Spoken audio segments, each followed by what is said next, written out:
Hey, little boy, have that. All right, y'all. We give praise, esteem, and honor to the Most High Yahuwah in the name of Yahushua Mashiach.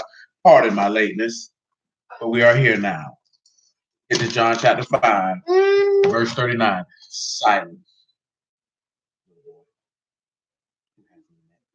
Search the scriptures, for in them you think you have eternal life, and they are they which testify of me. And you will not come to me that you might have life. I receive not honor from men, but I know you, that you have not the love of Elohim in you. I come in my Abba's name, and you receive me not. If another shall come in his own name, him you will receive. How can you believe which receive honor one of another, and seek not the honor that come from Elohim only? Do not think that I will accuse you to Abba. There is one that accused you, even Moses, to whom you trust. But had you believed Moses, you would have believed me, for he wrote of me.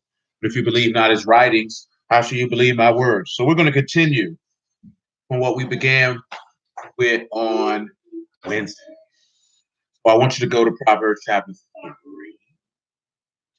3, and verse 5. Say it with me. Okay. Proverbs. Mashal. Chapter 3. Chapter 3. Verse 5. Verse 5.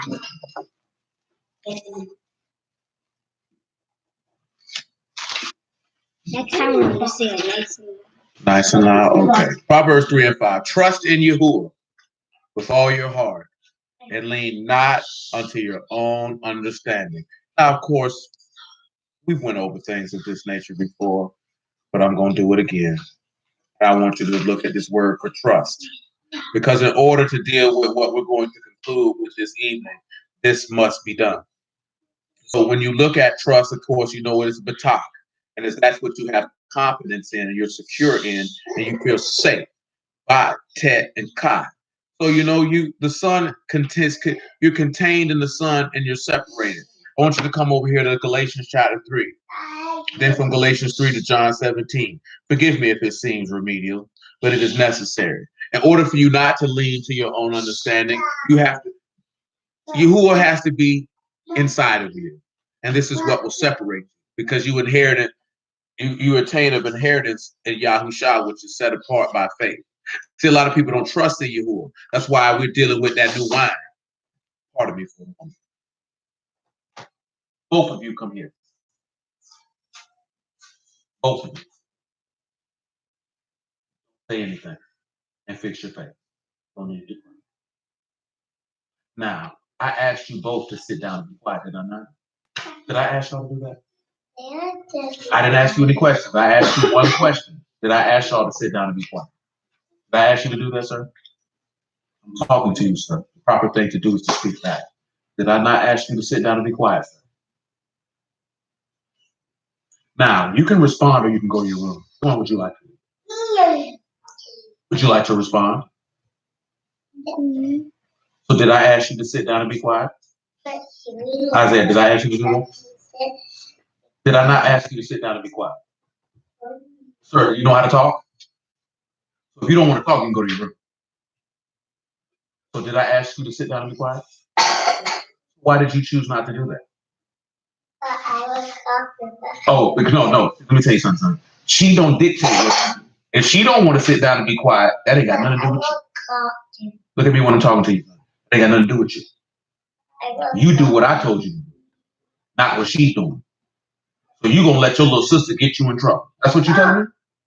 So you gonna follow behind a girl to get yourself in trouble when you supposed to be a man and you supposed to set the standard. Now go over there and sit down and be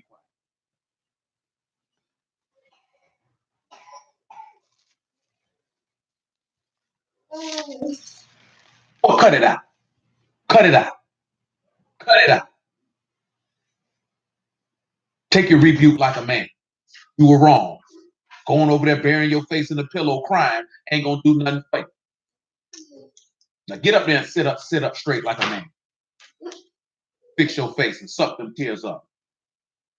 You hear that crap? Galatians chapter 3, right?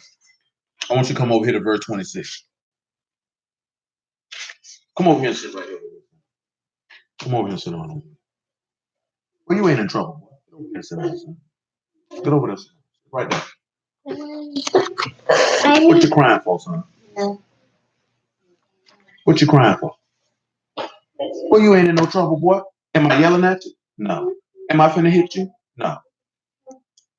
So ain't no need for all of that, son. Ain't no need. Follow instructions. You know what happens when you follow instructions? Do you know? You get rewarded because you're an obedient son. Makes you proud. Makes me proud. Makes your father proud. That's my son. Follows directions. Wise child. That's all we want you to do, son. Follow instructions. Crying ain't gonna get you out of trouble, son. When you're wrong, them tears don't mean nothing. They don't mean nothing. And y'all need to know that as well. Dealing with Youve. Esau did all that crying. Did he get a blessing? No, he ain't get one. He said, chasten your son while there's hope. Don't you spare for his crying. Don't think no tears gonna do something for you when you're wrong, son, because they don't. We ain't gonna move me. I ain't got no sympathy for you. Not when you're wrong. I could care less. When you're right, I'm always roll with you when you're right. When you're wrong, I don't care about none of your crying and none of your balled up faces. I just don't care. Because y'all have followed instructions. Now this is minor. Because you like to play. That's your problem. You're a child, so I get it. I understand. You're doing what you're supposed to do. How old are you? You know how old are you? How old are you, sir? No, he know how to talk. How old are you, sir? Look at me. Talk to me when I'm talking to you, son. How old are you? If you don't want to talk, you can go to your room. So how old are you? Huh? You don't know. You do know how old you are. You're 4 years old. So you like to play. I get it. I understand. But follow instructions. Move out of the way. I'm talking to him. When I give you the instructions, son, I expect you to follow. When you don't follow it, there's consequences. You understand? All right. All right. All right. Galatians chapter 3, verse 26. For you are all the sons of Elohim by faith in Yahushua HaMashiach. For as many as you have been immersed into Mashiach have put on Mashiach. There's neither Yahudim nor Greek, there's neither bond nor free, there's neither male nor female, for you're all one in Yahushua HaMashiach. Pause. Hebrews chapter 2, right, verse 10, and then John chapter 17.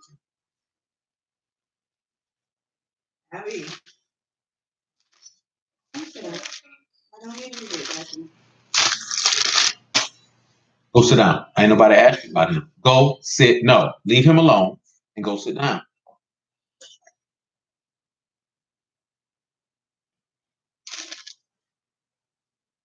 Hebrews chapter 2, right? Pick it up at verse 7. What are you doing? Close that up a bit. He said, you made him a little lower than the angels. You crowned him with esteem and honor, and you did set him over the work of your hands. You put all things in subjection under his feet. For in that he put all in subjection under him, he left nothing that is not put under him. But now we see not yet all things put under him. But we see Yahushua, who was made a little lower than the Malakim for the suffering of death. I want you to keep that in mind, because remember, we talked about those presses so that you can burst through with new wine. He tells you to take up your stake and follow you is for you to come through for the purpose of the sufferings of death. Pause. Come over here to Colossians chapter 3 real quick. We'll come right back to the epistle of Hebrews. I just want you to come to Colossians chapter 3.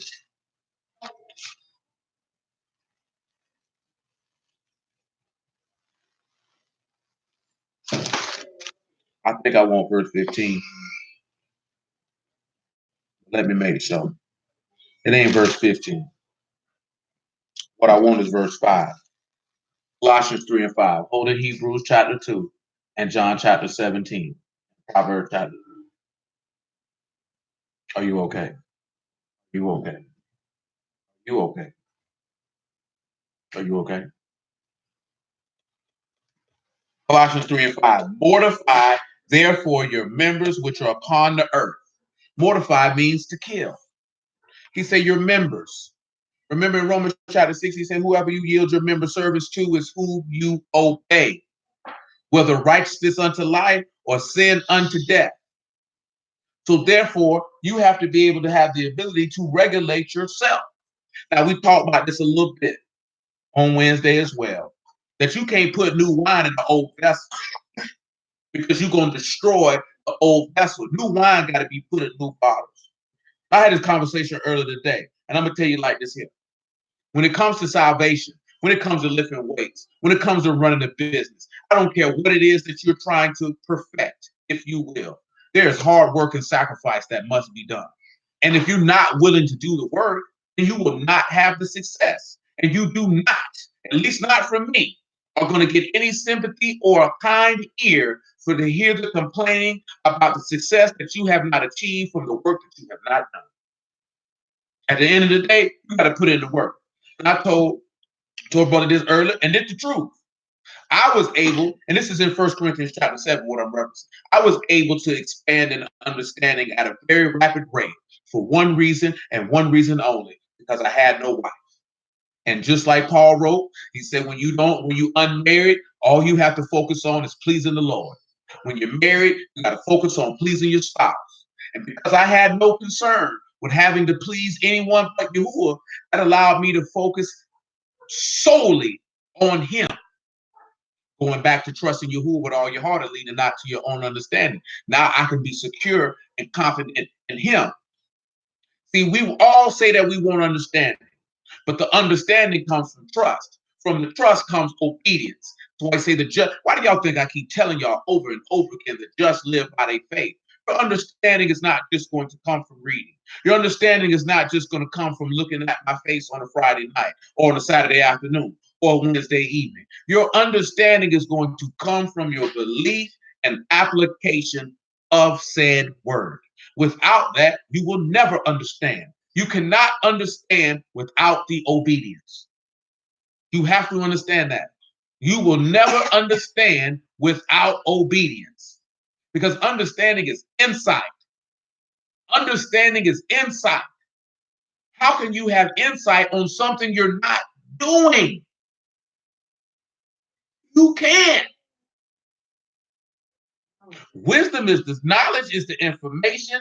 The wisdom is the skill that you gain from the information, and the understanding is the insight from the knowledge and the application of said information. That's why he's saying all you're getting, get understanding. He said, get wisdom. You got to know what to do. And then from getting wisdom, then you get understanding. That's why Proverbs 4 and 7 say that. You can't get the understanding because you're not applying the wisdom, which means you don't know what to do and when to do it. And you don't know what to do and when to do it, as we've previously discussed, because you are not exercising the word. Just like it says, a babe in the word. Babies don't know what they're doing. You're a full age, you're supposed to know what you're doing. Are you a baby? Are you a baby? Are you a baby? You're growing children, but you're not a full age yet. You're 6. And how old are you? 7. And how old are you? How old are you? You don't know how old you are? You're 4. Say it with me. So 7, 6, and how old will you be when your birthday comes? Y'all willing? You'll be Like I was. like you were? I was 5 once too. Did you know that? I was 5 once. Well, everybody in here has been 5 once if they've reached 5. Your mommy was 5 once. And you know what she said when she was 5? That she loved corn. Ah! No, she actually said it when she was 7. But let's move on. Colossians 3 and 5. Mortify therefore your members which are upon the earth: fornication, uncleanliness, inordinate affection, evil conspicuance, and covetous, which is idolatry. For which things sake the wrath of Elohim come on the sons of disobedience, in which you also walked sometime when you lived in them. But now you also put off these: anger, wrath, malice, blasphemy, filthy communication out of your mouth. Lie not one to another, seeing that you put off the old man with his deeds, and have put on the new man, which is renewed in knowledge after the image of him that created him. See, that's what we're getting back to. Remember, right? You want new wine, the Tyrosh. You want new wine. Well, you got to be a new vessel. You have to change. See, change, it take work to change. What did Yahushua go through? Anybody on here? It's an easy question. What did Yahushua go through in order to change? What happened to him? You know what happened to him?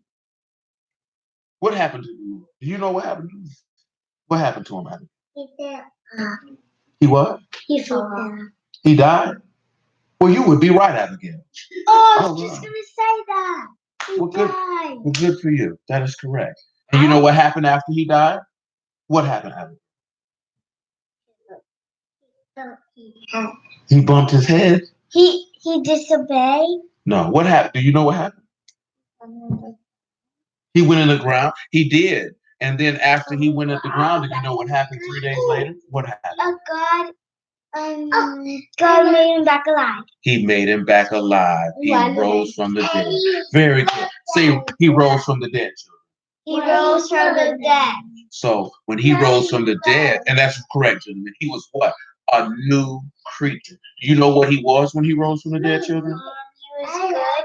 Yes, he was. He was good. But now he was the Son of God. Can you say that with me, children? The Son of God. So when you become a new vessel, that's what you become. The Son of God. Very good. Very good. Very good, children.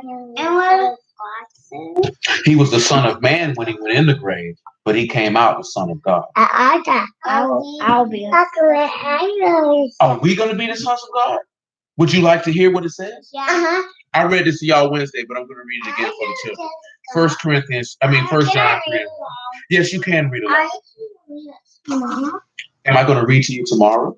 Would you like for me to read to you tomorrow? Because I will read for you tomorrow. I wish you would read it right now. You want me to read it right now? Yeah. Okay, I'm going to read it to you right now. Are you ready? Yes. It says, Behold, what manner of love hath the Father bestowed upon us, that we should be called the sons of God. The sons of God. Therefore, Therefore, the world knoweth not, the Lord knows not, because it knew him not. because it knew him not. Beloved, Beloved, now now are are we we the sons the sons of of Elohim, Elohim, or or God, God, or or Yahuwah. Youve. Very good, children. And it do not yet appear what we shall be. Stop doing it like that. Just to sit, Isaiah. It's okay, son. It's okay. It's okay. There's enough room for everyone. A little tight squeeze. Yes, they are. Yes, they are. But it's okay. Are you ready? You say, if he shall appear, When he shall appear, we shall be like him. we shall be like For him. we shall see him We shall see him as he is. as he is. So in order for us, so guess what? So what does that mean, listen? So that means we sons of God. Go see your mommy. There's no reason to die because you're going to be put back alive. That is correct. God is going to that he's putting and he's going to like make us. Oh, I know that. He's gonna make us alive. But if That is correct. but we need to go to sleep because and every time we're alive, then that means our bodies is awake for so long each day. So we need to die. So Well, you don't need to die. I want to die. But no. What you want to do is you want to die doing wrong. No, yes. Huh? Possibly. Some people live past 100.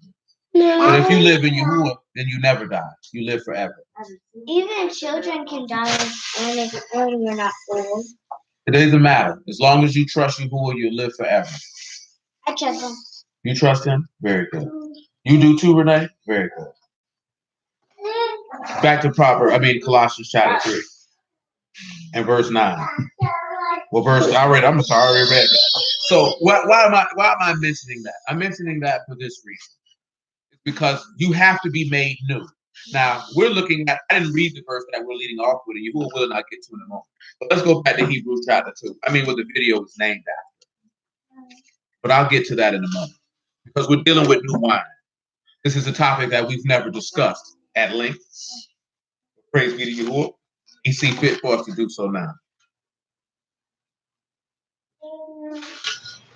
Nobody said that that's not the case. But if you don't believe, you will not be justified at all. Because if you believe, then you would obey. See, you could keep works but don't believe, as we and most of these people in here know that there's people in here who said that they kept the word, but they didn't have a perfect heart towards Yahuwah. And when their faith was tried, they failed to sin. Yes, I was at school and I had my brother I played a new game and it's called Sleep. Oh, thank you for sharing. He always goes to 9 o'clock on Friday. Okay, children, I have to do what I got to do. I can't answer everything. Yes. Are you done? You want to go to sleep? Want to go to what? Did you say something? Hey, you can say it again. I didn't understand you. When I die, I'm going to go where? What you asking? You all right? You want to ask again? What did you say? Do you remember? Listen, it's okay. Listen. So, Hebrews chapter 2, right? In verse 9. It says, but we see Yahushua, who was made a little lower than the Malachim for the suffering of death, and crowned with esteem and honor, that he, by the grace of Elohim, should taste death for every man. For it became him, for whom are all things, and by whom are all things, and bringing many sons unto esteem, to make the captain of their salvation perfect through sufferings. For both he that sanctify and they who are sanctified, all are one, for which cause he is not ashamed to call you brethren. So I want you to understand that he that sanctified and he that set you apart and he who is set apart by him, now they're one. I want you to come to John chapter 17, verse 17.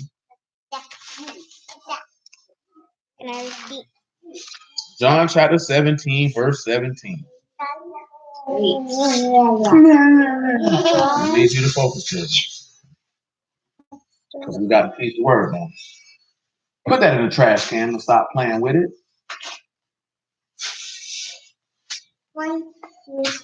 John 17 and 17.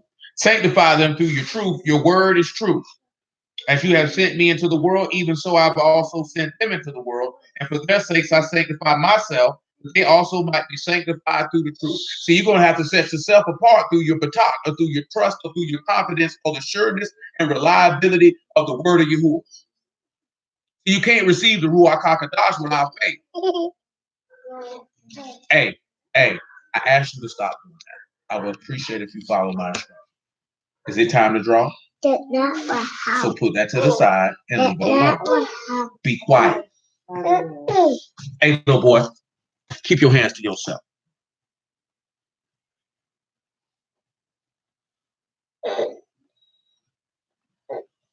Keep your hands to yourself.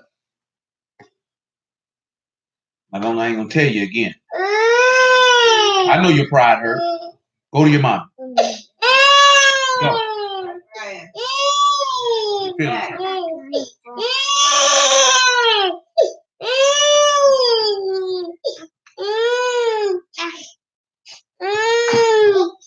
I'm sorry.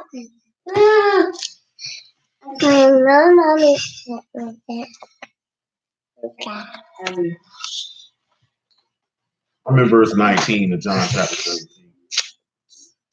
Verse 20. Neither I pray for these alone, but for them also which should believe on me through their word. That they all may be one as you, Abba, are in me, I in you, that they also may be one in us, that the world may believe that you have sent me. The esteem which you gave me, I have given them, that they may be one even as we are one. I and them, you and me, that they may be made perfect in one, that the world may know that you have sent me and have loved them as you have loved me. See, there has to be, in order to be one, you see, that's the difference that set Yahushua apart. Nobody had trust in Yahuwah like he did, because he said that I know that you will not suffer my flesh to see corruption. No other person has that testimonial. Now, you're supposed to have that same level of confidence. Why? Because that body of sin must needs be destroyed. Now, let's come over here back to Proverbs chapter 3. We're in verse 6, I believe. But I'll read verse 5 again. Are you okay now? Go see your mother.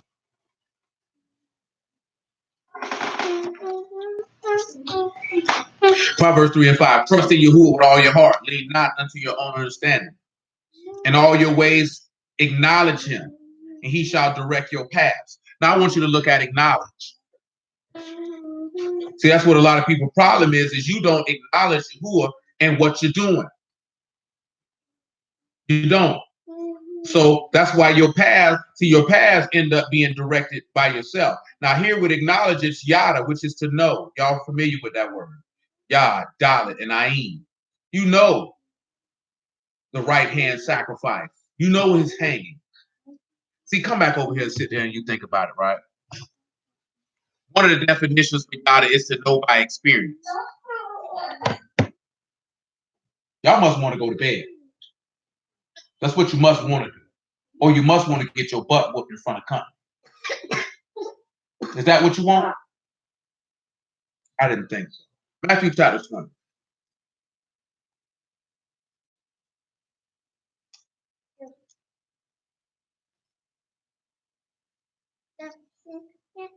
And 20. I'll be quiet really. And then this is John, Matthew 20 and 20. Then came to him the mother of Zebedee's sons, with her sons, worshiping him and desiring a certain thing of him. And he said unto her, what will you? She said unto him, grant that these my two sons may sit the one on the right hand and the other on the left in your kingdom.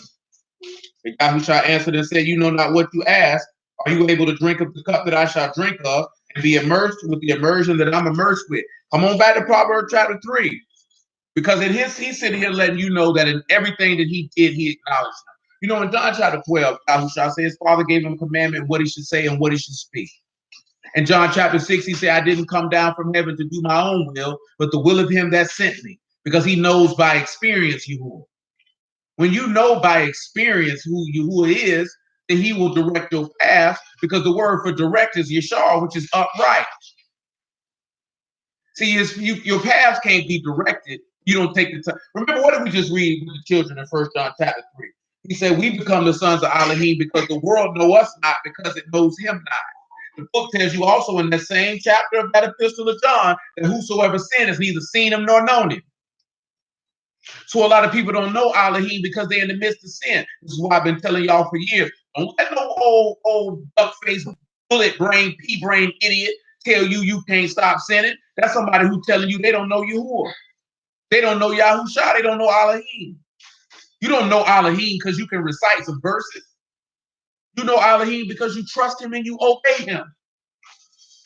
That's the only way. Ain't no other ifs, ands, or buts about it. That's what makes you a new vessel that can place new wine in it. You ain't even understanding the new wine is the ruach. But see, that's another, we finna get to that conversation. Because that ain't another conversation for another day. That's the conversation for tonight.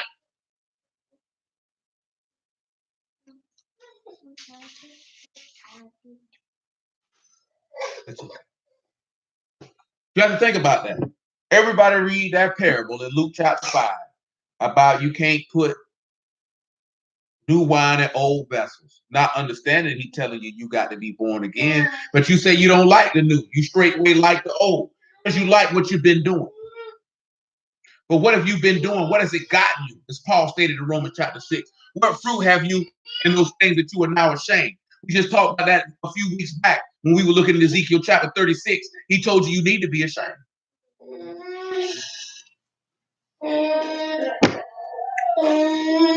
He said, I didn't do this for your sakes. I did it for my Kadash name's sake. Don't you have to sit back and realize, like, how much do you love you? How much do you trust? Why did you decide to set foot on this road? You know, in Isaiah 35, he tell you that there's a highway there. It's the way of Kadash, and the fool and the unclean will not enter therein. What made you say you wanted to go down this path? We just talked about a couple weeks ago about that straight gate and why there be few that can find it. Y'all got to recall that. See, it ain't just about how many, I keep telling y'all this for years. It's not about how many verses you know. It's not how many questions you can answer. It's about you internalizing the word of Yahuwah, learning who your Elohim is, what he's about, what he's not about, and actually living it. You don't have to do all this extra stuff to court attention and this, that, and the third, but just leave a peaceable and Kadash lifestyle, forsaking sin and trusting the Elohim with every ounce of your mind, body, and spirit. That's what he commanded you to do in Deuteronomy chapter 6. That's what he commanded you to do. This is why our forefathers asked for a murderer, because you love wickedness, and you love hypocrisy, and you hate accountability. You don't want to set yourself apart. I thank you, because I ain't never cared what a nigga thought about me a day in my life. You know what I'm saying? Never cared what a nigga has to say about me. What does that mean? What does that have to do with me? What is the thoughts and words of another person about me? What does that have to do with me? That has no bearing on how I view myself.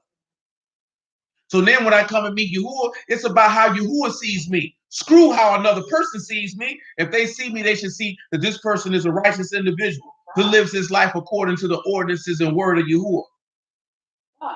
That's what your mind's supposed to be on. If you worry about pleasing Yahuwah, you can't run afoul of nobody else.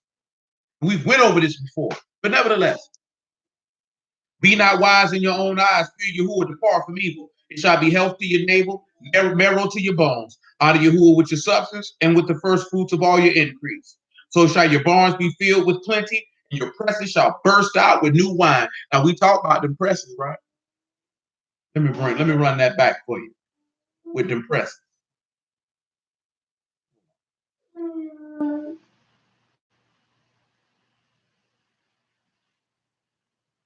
Remember that wet presses? Your cave, your carb, Yaakov and Ba, the last work of Yahusha, sacrifice yourself. Offer yourself. We talk about that, about commending your Ruach, the trust that you have in Yahuwah. We talk about that on Wednesday as well, in order to get this new wine. Come over here to Matthew chapter 26. And let's grab the verse of which the video is lined after. 26 and 27. What you doing, Renee? Oh, you got it stuck. Come on, it's there for you.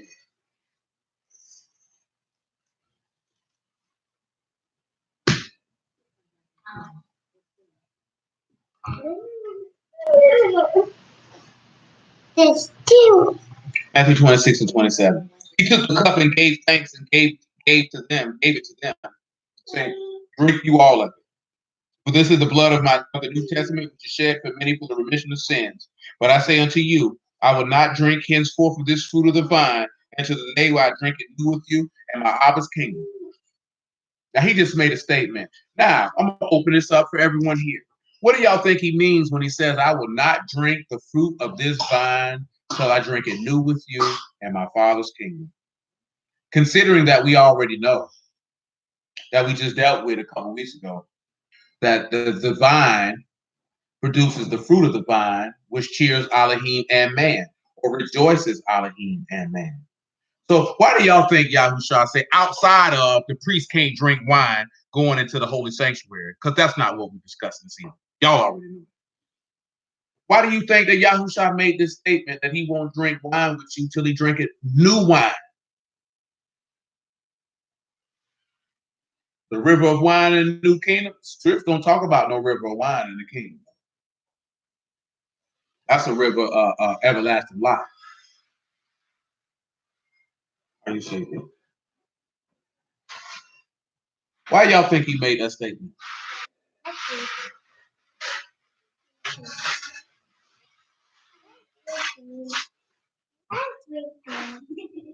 Abigail, I'm not playing with you. Nor am I concerned with nothing you're doing. Stop playing around. Yes, she's sleepy. Why do y'all think Yahushua said, I will not drink this fruit of the vine till I drink it new with you in my Father's kingdom? Why y'all think he said?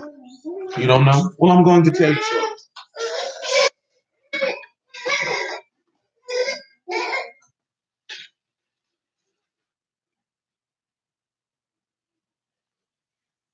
Everything would be fulfilled.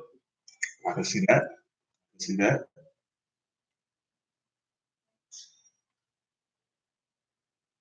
Changed into a new body. See that? Oh, you like to play with your lips. You're a lip baby. Let's take a look at something in Joel chapter 3.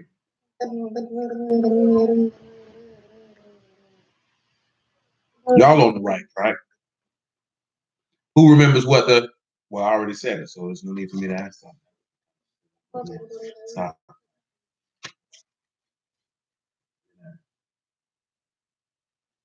Bear supper of the Lamb, right. You can actually share the wine with it. Stop.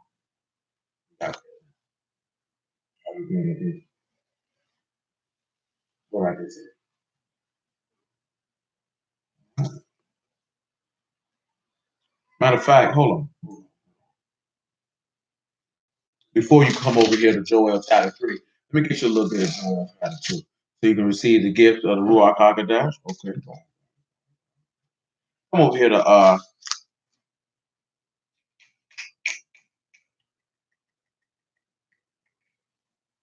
2 and 12, I remind. Joel chapter 2 and verse 12.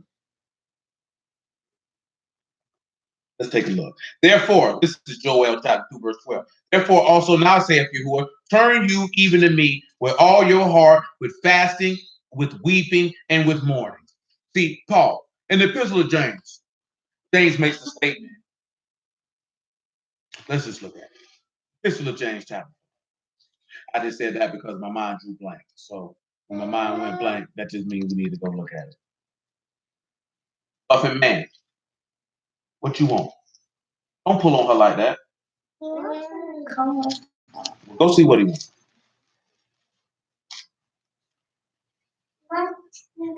Oh, no, you're not gonna get in there. He'll be okay. Well, go to your room then. Cut it off. Cut it off.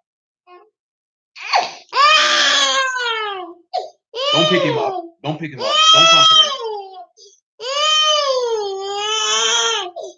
4 and 5 for the pistol of James. Go to your mama. Go to your mama. Go to your mama.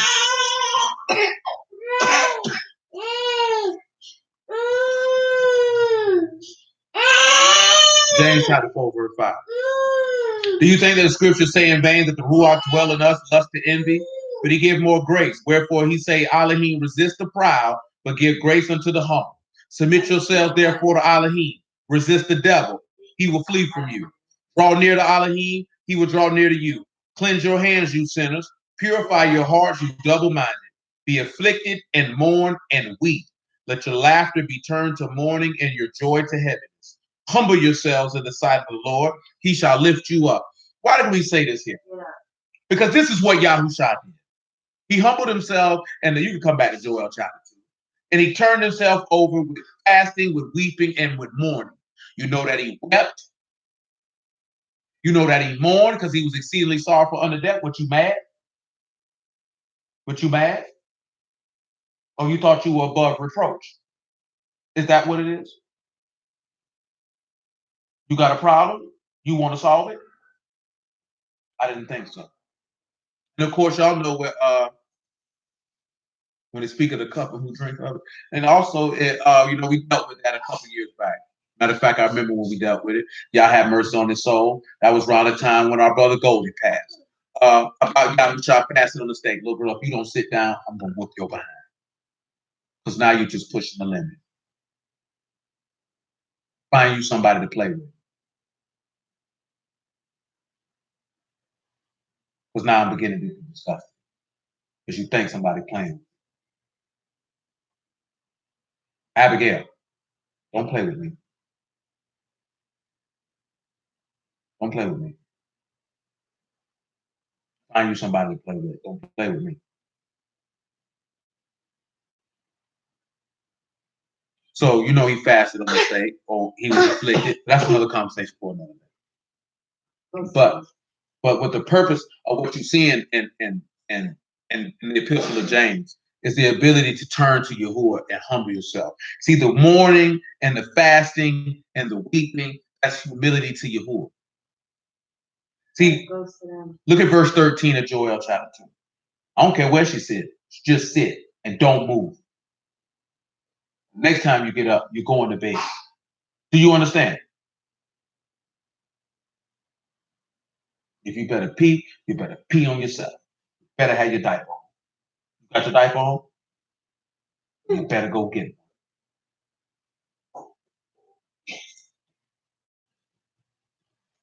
Joel 2:13.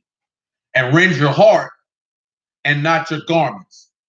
Turn unto Yahuwah your Elohim, for he is gracious, merciful, slow to anger, and great of great kindness, and repent him of the evil. Who know if he will return and repent and leave a blessing behind him? Listen what he tell you. Listen what he tell you. Even a what? A meat offering and a drink offering unto Yahuwah your Elohim. Listen, let me read it again. Who knows if he will return and repent and leave a blessing behind him? Now let's look at that. Who can recall what the meat offering and the drink offering was? We just went over this maybe 2 weeks ago. Who can recall? I'm going to see who memory good to recall the significance of that statement. Because he said, who to know if he will leave behind. You know what a meat offering is? You know what a drink offering is?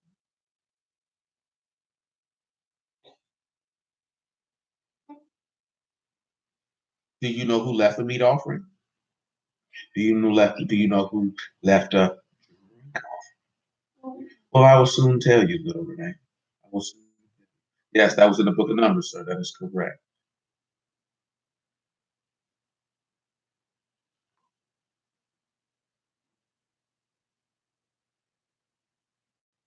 When you look at behind him, the word is a car, after, following, something to come later, something that comes later. Listen what he's telling you, something that comes later. Remember, your meat offering was a sacrifice or a gift or a present. Min ka, if you recall. Yes, John 6:55 and Passover and all that there. But we want to be more specific. Of course, with Passover, that meat offering is what he just mentioned in John 6:55, this man's body. So pause, come take a look. Because let me ask you this here, gentlemen and ladies, if you will. Make it John 6:50. Was a drink offering required at every feast? Was a drink offering required every Shabbat? Was a drink offering required every day? Who can answer those questions? Can you answer those questions, Renee? Well, why not? You don't know? I said, is a drink offering required on the Sabbath? Is a drink offering required every day? Is a drink offering required every feast? Can you answer that question, Saint Pupot? I don't know what that means. You don't know what that means? Well, why not? I don't know because I'm not a grown up. Oh, because you're not a grown up. You find that humorous. You're a funny child. Can any of you brothers and sisters answer that question? I always like all day. I mean, Stank, sit down. Not time to play. Throw this away. Thank you. Abigail. And what is she doing? Lay down on carpet. Tell her to go put a diaper on. Tavon said he cannot.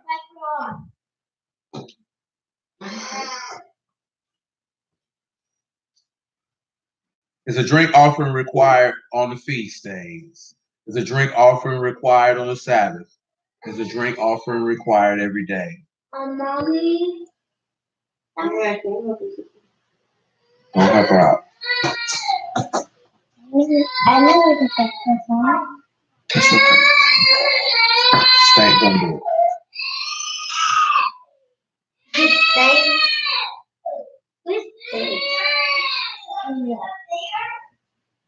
Anybody have any idea?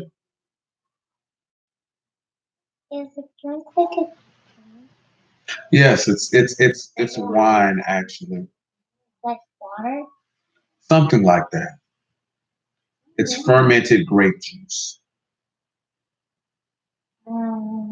Yes, yes. Kadash convocations indeed. Yeah. It wasn't necessarily for the priest, but it was for the priest. But yes. You go read Numbers 28, a drink offering was required as an offering on every feast day. A drink offering was required to be offered every Sabbath. And a drink offering was required every day. Why were all those things required? And I don't think I mentioned that when we went over that. And that's my fault if I did not. But in Hebrews chapter 7, it tells you that Yahushua has entered into the Kadash sanctuary to make intercession every day on your behalf. So he is a continual drink and meat offering to Yahuwah just by his presence. It's one of the reasons why he offered the blood and the water coming out of his side as a drink offering. I know we discussed that. And that's continual because it's a continual flowing. See, that blood covenant of Yahuwah is a continual blood covenant from generation to generation for the remission of sins. For the remission of sins. It's done every day. The meat offering is sacrificed every day when you're dealing with the original temple made with hands. Yahushua standing in the set-apart temple made without hands is a continual practice of what in the physical essence was a replica of what exists in the realm of which you cannot see, which is the beauty of faith, which is to trust a thing in which you cannot see with the naked eye. I was listening to Joe Rogan's podcast the other day. He had a dude on there trying to figure out how to stop aging. Because these white folks, of course, you know, they've been trying it for years of how to stop death. Because they have to do anything they can to skirt Yahuwah. Because in order to live forever, they would have to submit themselves under the mighty hand of Elohim, which they refuse to do. Because they call the word of which we trust a fairy tale and myths and foolishness. You know what I'm saying? Because they always talking about religion. They're talking about what the ways is or the doctrines and precepts of men. We're talking about the doctrine from heaven, the doctrine of which no man uttered, the doctrine of which no man taught, the doctrine which comes from Yahuwah and Yahuwah alone. Blessed be his set apart name, and let praise and honor be given to him by all forever. See, we neglect these things. Man, I'm gonna tell you something, man. I just seen a chick I went to school with, she died today. I don't even know how she died. 38 years old, 37 years old, 4-5 turn. She's out of here. You know what I'm saying? Every day, death knocking at the door. They indeed, because I was thinking that. I was thinking that, Mom, when I was listening to them, that they literally believe in me. True story. So I'm sitting here thinking to myself, if you in Yahuwah, like I told these children, you never die. So that's not your concern. And we out here playing games with our life. People's lives is ending like this every day with no knowledge of Yahuwah. And Yahuwah saw, remember now, you know it's a two-edged sword. What could be for your welfare can also be for a trap to condemn your own soul. And the choice is yours. We just talked about not too long ago that the word is the thought and discern of the intents of the heart. It's going to show what's in there. What's in your heart? I've said it for years. I'll say it again. Everything that anybody goes through, that's a heart problem.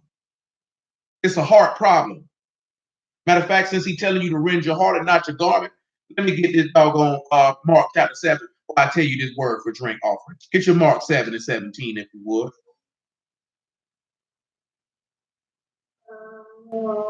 But we ain't going into great detail in that because we just did it. And the word is nasek, right? A drink offering, something poured out, you know, noon, samak, ka. We're not going in that in great detail. But you got to realize something, right? Y'all, we talk about it, right? You know what he told you in Jeremiah, the Gentiles will come and say, surely our fathers have inherited lives. You ain't got to come up with some scientific way to stop aging. You already got a way to stop aging. Yahushua, he's the resurrection and the life. Whosoever believe in him shall never taste death. Do you believe that? Because if you believe in him, then you live in him. And if you live in him, then Yahuwah lives in you. And you in him. How could you die? Nevertheless. Mark chapter 7, right? Pick it up at verse 14, if you would. I thank the Lord. People may agree, people may not agree. One thing for certain, two things for sure. Yahuwah don't care. You ain't got to like what he say. You ain't got to go along with what he say. But you going to bow that knee to him. I guarantee you that. That's what you going to do. You going to do it. So you might as well humble yourself to him now. Why wait till his wrath be upon your head? Why wait till he turn his back on you? Why wait to do that? Why blatantly and wantonly flaunt and disregard his instructions? Why do that? What benefit did you get from it? But standing there looking like a literal damn fool. That's what your forefathers did. Why you doing it? Why your faith ain't where it's supposed to be at? You know, and I've said this before, but I'm going to say it again. Your faith ain't where it's supposed to be at because you want to be in control. You don't want to yield and submit. It's hard for you to trust what you can't see because you want to dictate and control everything. On the flip side, that's why a lot of women can't dwell with no man properly. You want to dictate and control. See, the thing we done talk about is here is Yahuwah ain't no simp.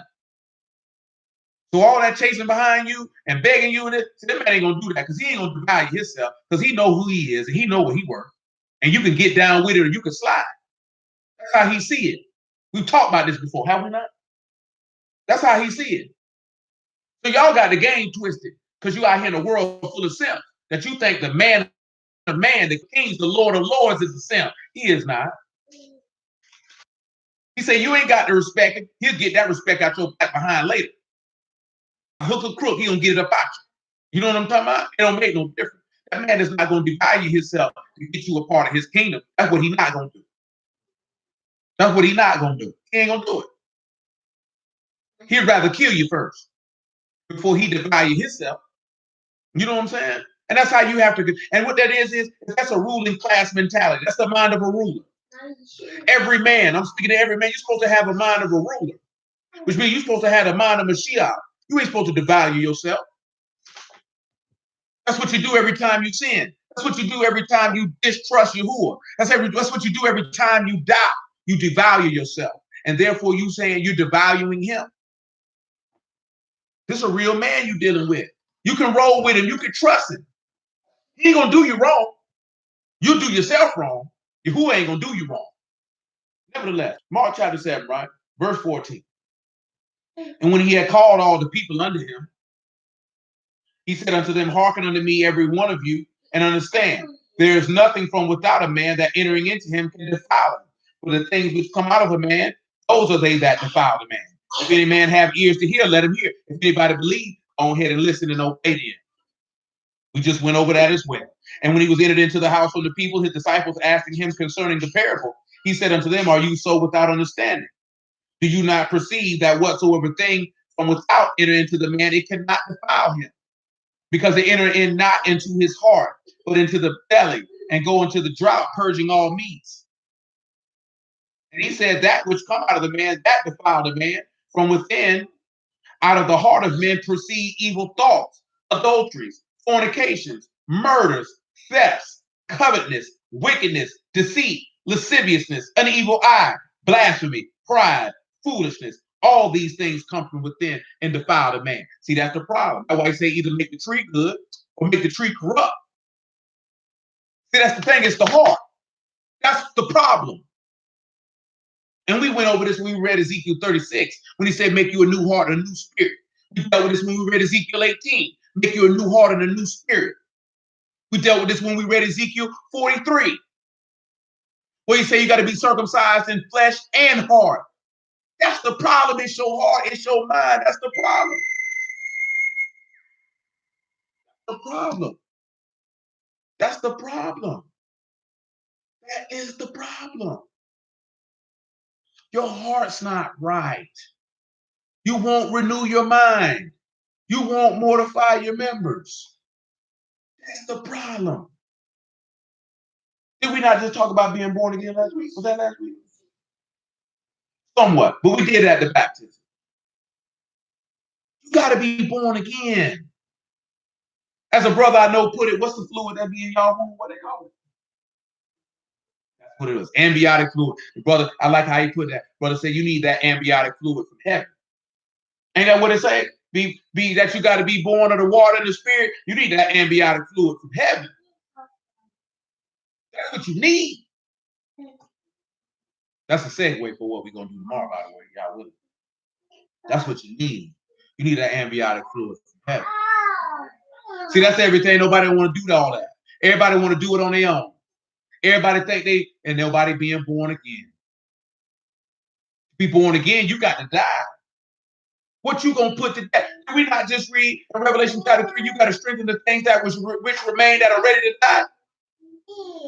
You got to strengthen the things that remain that are ready to die. Why are you trying to stay alive? Make it make sense to me. Come over here to Joel chapter.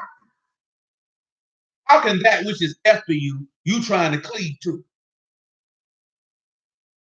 Worrying about the things of this life. See, some people see that's that pie in the sky stuff. That's what you want to take it for, nigga. You gonna die. We ain't talking about nobody getting no peace and no heaven, you idiot. We talking about the world to come. Where there's a city where Elohim is not ashamed to be called our Elohim because the foundation of it is from Elohim. Not concerned with none of the things of this life. That stuff is vanity and it passes away. The word of Yahuwah endure forever. I'm looking for new wine. I ain't looking for perishable wine. Nigga, you serious? This man say, look at the heavens above and the earth beneath. The heavens shall vanish away like smoke, and the earth shall wax old like a garment, and everything in between shall perish and lack manner. But he that do the will of Yahuwah abides forever. Let that be known.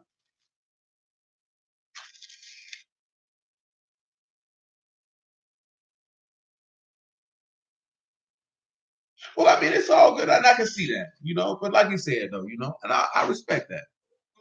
I respect that. But when you know better, you do better. And then when you know better, you begin to be like, I can't believe, like you say, I can't believe I believe that. But I want y'all to tell y'all something, man. You shouldn't be ashamed of conduct.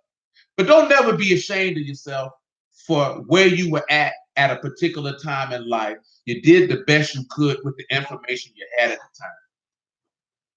You know what I'm saying? You did the best you could with the information you had at the time. And if you know that you did what you should have done based off what you knew at that time, then you ain't really got nothing to be ashamed of unless it was some pure evil. You know what I'm saying? Like when I look back at no, I knew better than that at the time. Like I understood the full ramifications of what I was involved with and what me and my peers was involved with. That wasn't an uninformed decision. I just didn't do something and I didn't know no better. Yeah, I mean, and I get that, but and when he talking about putting childish things away, that's being a babe in the word. But what I'm looking at is this here, because you young, so you ain't got to that point. But each a little older, some of y'all have started to have a little bit more experience in life. You can't beat yourself up for what you did at a time with the information that you had at that time. You can't look at it about, well, if I would have knew this then I would have did this, but you didn't know it then. You know what I'm saying? So you can't look at your past actions, mistakes, or successes based off what you know now versus then. Because all you're going to do is it'll lead you to a depression. You know what I'm saying? It'll lead you to a mental state you don't want to be in. You don't want to do that to yourself because you're going to be beating yourself up for no reason. You have to look at, what did I know then? What did I do then with what I knew? What could I have done better with what I knew? That's how you look at that. So then when you grow and mature, you acquire more information, you get more wisdom, and you get more insight. Then you can be able to understand better to impart that information to another person who hasn't went down that road, so they don't necessarily make the choice that you made. That's how you have to look at it. That's how you have to look at it. You know what you know when you know it. That's the part of growing and evolving. It's okay. It's a part of life. You know what I'm saying? Yeah. Now, see, now it's like when Issa, you'll sit back and look at it and you can laugh. Well, I can't believe I used to believe no foolishness like that. Now, see, y'all playing. So, you know what that means? Go to bed. Go to bed. Because I told you, find somebody to play with. And you found the right. And don't you shed their tear. And don't you scream their time.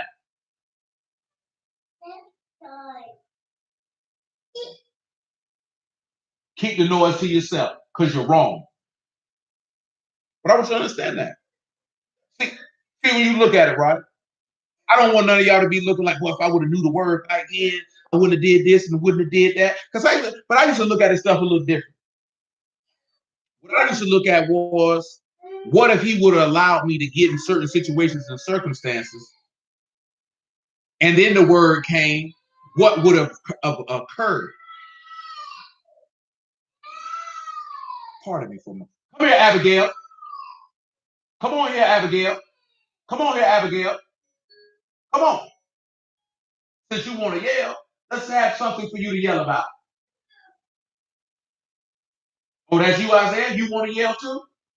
Would you like something to yell about?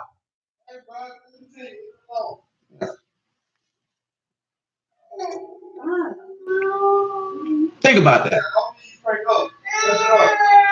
Think about that. Think about that. You know what I'm saying? Look at the stuff that he didn't allow you to experience so you could get to him. Don't look at what you experienced. What you experienced was so you could get to him. That's how you have to start viewing life. You had to go through everything you went through to get to him. Because if you didn't go through those things, you very well may have not gotten to him. This is why I say the captain of our salvation was made perfect through sufferings. You had to be humbled by wickedness to be able to understand the gift of life that came through a man who was humbled by wickedness of himself. Because he humbled himself to death because of the wickedness of others. Not only in their actions towards him directly, but the actions of people who lived before him. And he had to redeem them from their wickedness. Think and understand. When you had that insight, then you can understand the love of Youve. See, that's what understanding allows you to do. But you can't get to understand until you begin to experience. And you can't experience until you begin to do. And you can't begin to do until you begin to know. And you can't know until it's been preached to you. So once it's been preached to you, you should begin to know. When you begin to know, you should begin to do. When you begin to do, you begin to understand. When you begin to understand, you become converted. When you become converted, you live forever. But let's continue. Joel chapter 2, verse 14. So, of course, the meat offering and drink offering that left behind is the body and blood of Yahushua. I mentioned John chapter 6, and I didn't read it. My apologies. I mentioned verse 50. Thank you. Make it verse 48. I am that bread of life. Your fathers did eat manna in the wilderness and are dead. This is the bread which come down from heaven, that a man may eat thereof and not die. I am the living bread which come down from heaven. If any man eat of this bread, he shall live forever. The bread that I will give is my flesh, which I will give for the life of the world. The Yahudim therefore strove among themselves, saying, how can this man give us his flesh to eat? Then Yahushua said unto them, truly, truly, I say unto you, except you eat the flesh of the Son of Man and drink his blood, you have no life in you. Whoso eat my flesh and drink my blood have eternal life, and I will raise him up at the last day.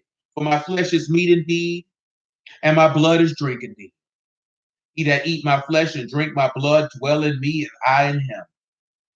As the living Father hath sent me, I live by the Father, so he that eat me even shall live by me. This is that bread which come down from heaven, not as your fathers did eat manna and are dead. For he that eat of this bread shall live forever. Look at what he said, right? That if you rend your heart and not your garments and turn to Yahuwah, who knows if he'll return and repent and leave a blessing, even a meat offering and a drink offering unto Yahuwah. Because Yahushua was sacrificed unto Yahuwah for your sake. So you have to consider that. Come on back. We don't even need that anymore in chapter 2. Yeah, we do. We do. Come on here to verse 7. I'm going to just keep on going because it will pour into some of the things that we discussed when we were looking at the stuff of dealing with everything about looking at us being redeemed. And chapter 3 will flow into that as well. So we get to still become full circle and grab things here and there, y'all willing. In time, we'll complete it. We're on the long endeavor anyway. It's a never-ending journey. The journey only stops when you see fit for you to take your rest. When he see fit to take your rest, that means your job on this earthly plane is complete. Prayerfully, when it's complete, your name is written in heaven and your forehead is sealed with his spirit. Verse 15, of Joel, the second chapter. Blow the trumpet in Zion, sanctify a fast, call a solemn assembly. Gather the people, sanctify the congregation, assemble the elders, gather the sons, and those that suck the breast. Let the bridegroom go forth of his chamber, and the bride out of her closet. Oh, no. Let the bridegroom come out of his chamber. Look at verse 17.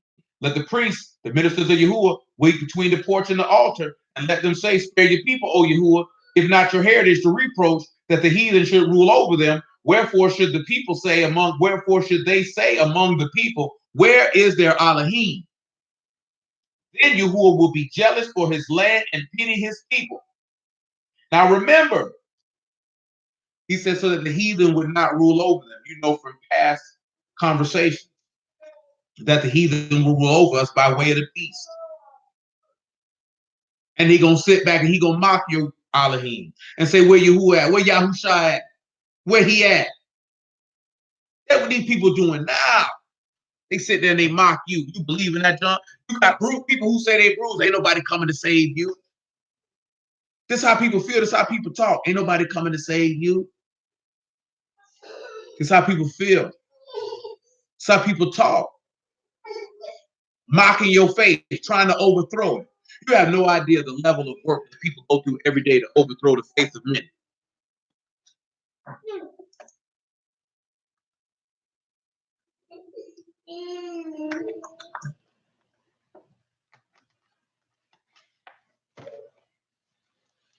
Let yourself get caught up. Verse 16, verse 17, 19 actually, excuse me. Yahuwah will answer and say unto his people, behold, I will send you corn, wine, and oil, and you shall be satisfied therewith, and I will no more make you a reproach among the heathen. Right. Now let me ask y'all this question, my peoples. Indeed, corn, wine, and oil, what do they represent? Corn, wine, and oil, what do they represent?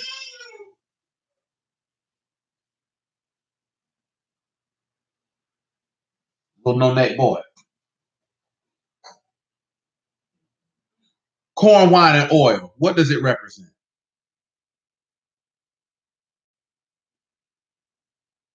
Anybody got an idea?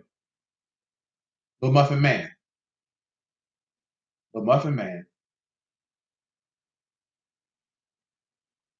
Anybody? Anybody? You think about it? Ponder it?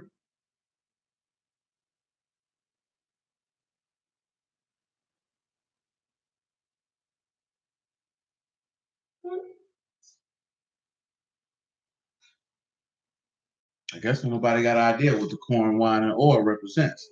That's unfortunate. I'll give you another moment or two. Come on. Come on. Got your afro out.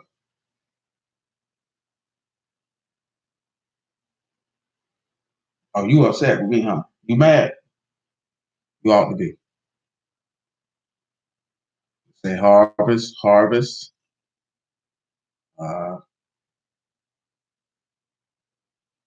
Dropping in back to back just then.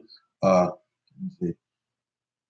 What you got there? Bread, blood, spirit, or ruach, blood, harvest, harvest, flesh, spirit, corn, the body.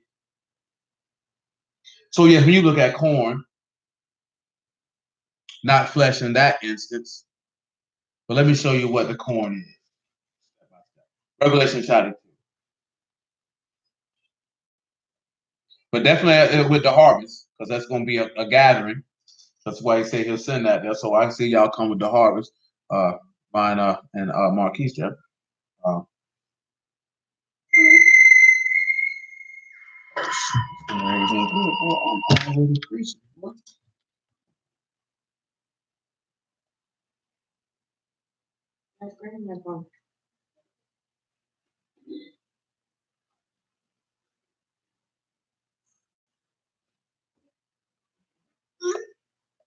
What's this shit wrong? Well, I got too much stuff to do, man.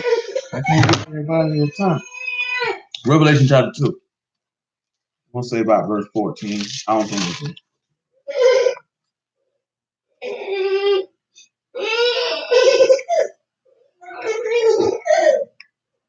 Upper man, you tired.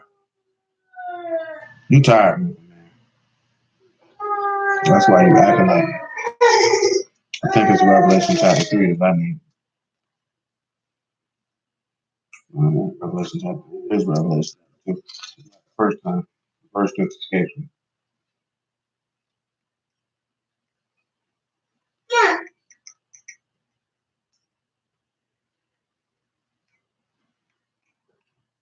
Verse 17.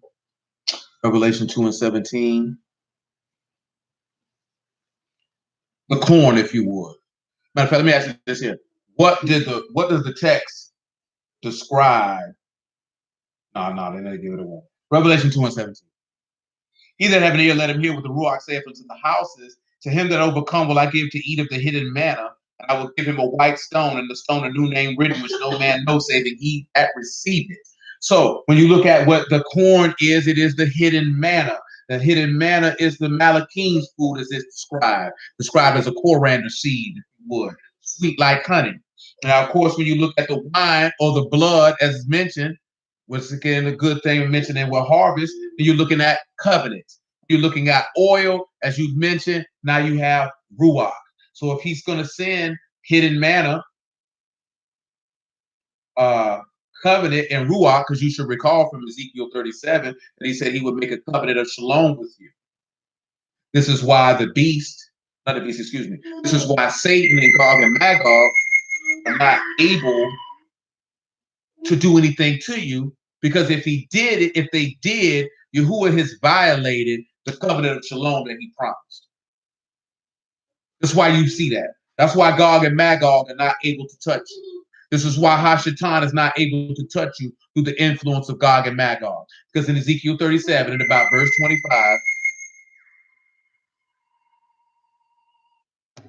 he made a covenant of peace with you. No one can be able to do you any harm. Now, of course, the oil, you need the ruach in order to raise from the dead. Now, I'm going to read that verse 20 again, which I mentioned with harvest. Because what is going to be harvest? Those who have eaten the fleshly manna of aforetime that we read in John 6, which will also be given that hidden manna or that hidden bread of life, who have been made a part of the covenant. Therefore, they have the ruach in them.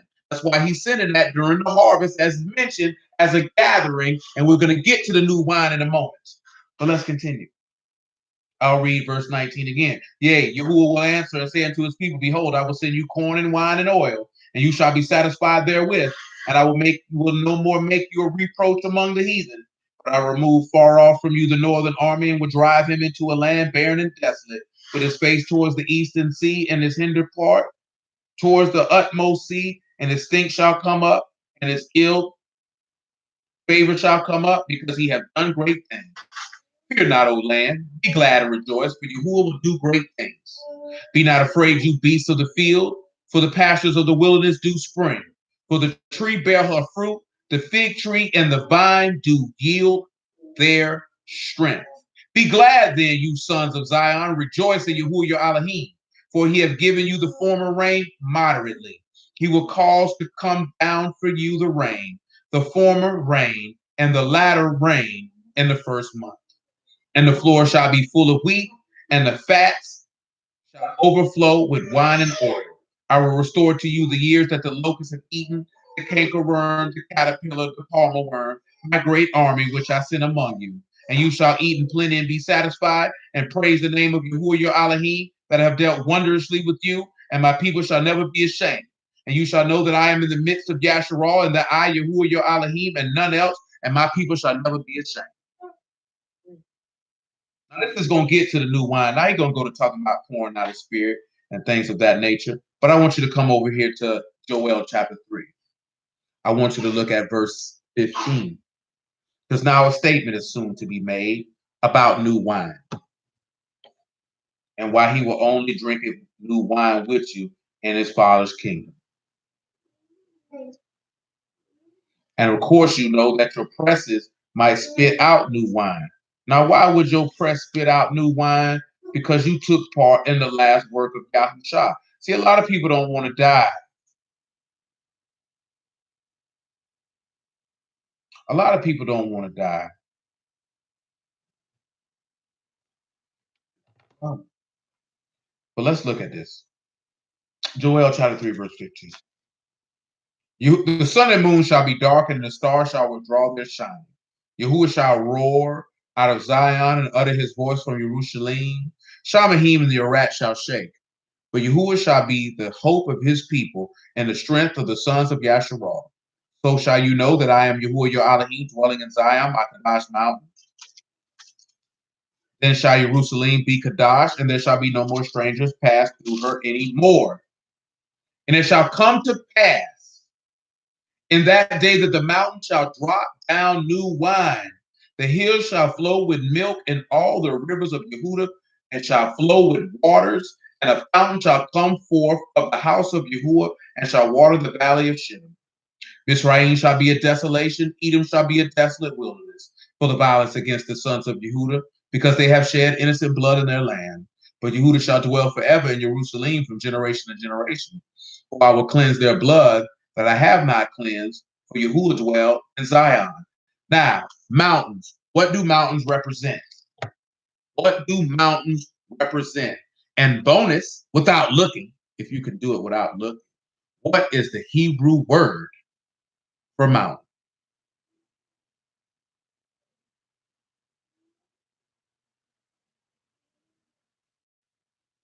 It also could be the Hebrew word for hill. I have to make sure that that's the word that's being used here. Because if that's not the word being used here, then it would be disregarded. It is the word that's being used here. And we have a different word for new wine here than we've been looking at. So I'm going to share that with you. Indeed, kingdoms. Indeed, indeed. Who can recall the Hebrew word for mountain without looking? And if you can't recall it without looking, you can go ahead and look it up. And there you go, Kara. Har. Who can tell me what those characters are with Har and what you would get from it? Now, let's take it a bit further.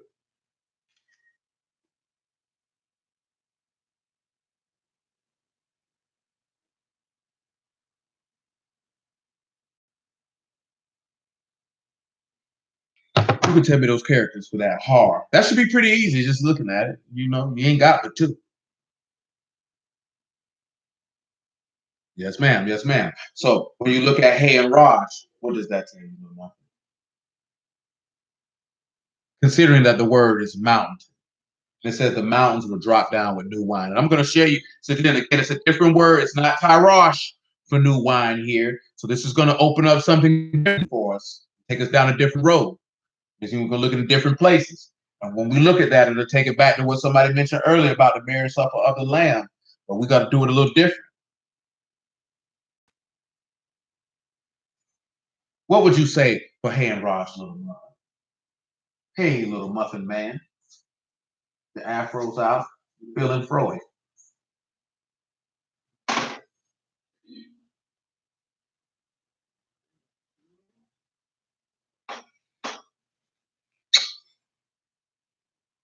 See what you got there, sir.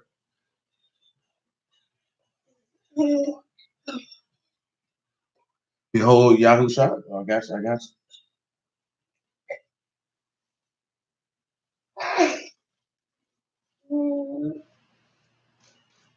Would you like to say hello, muffin man? What you say, muffin?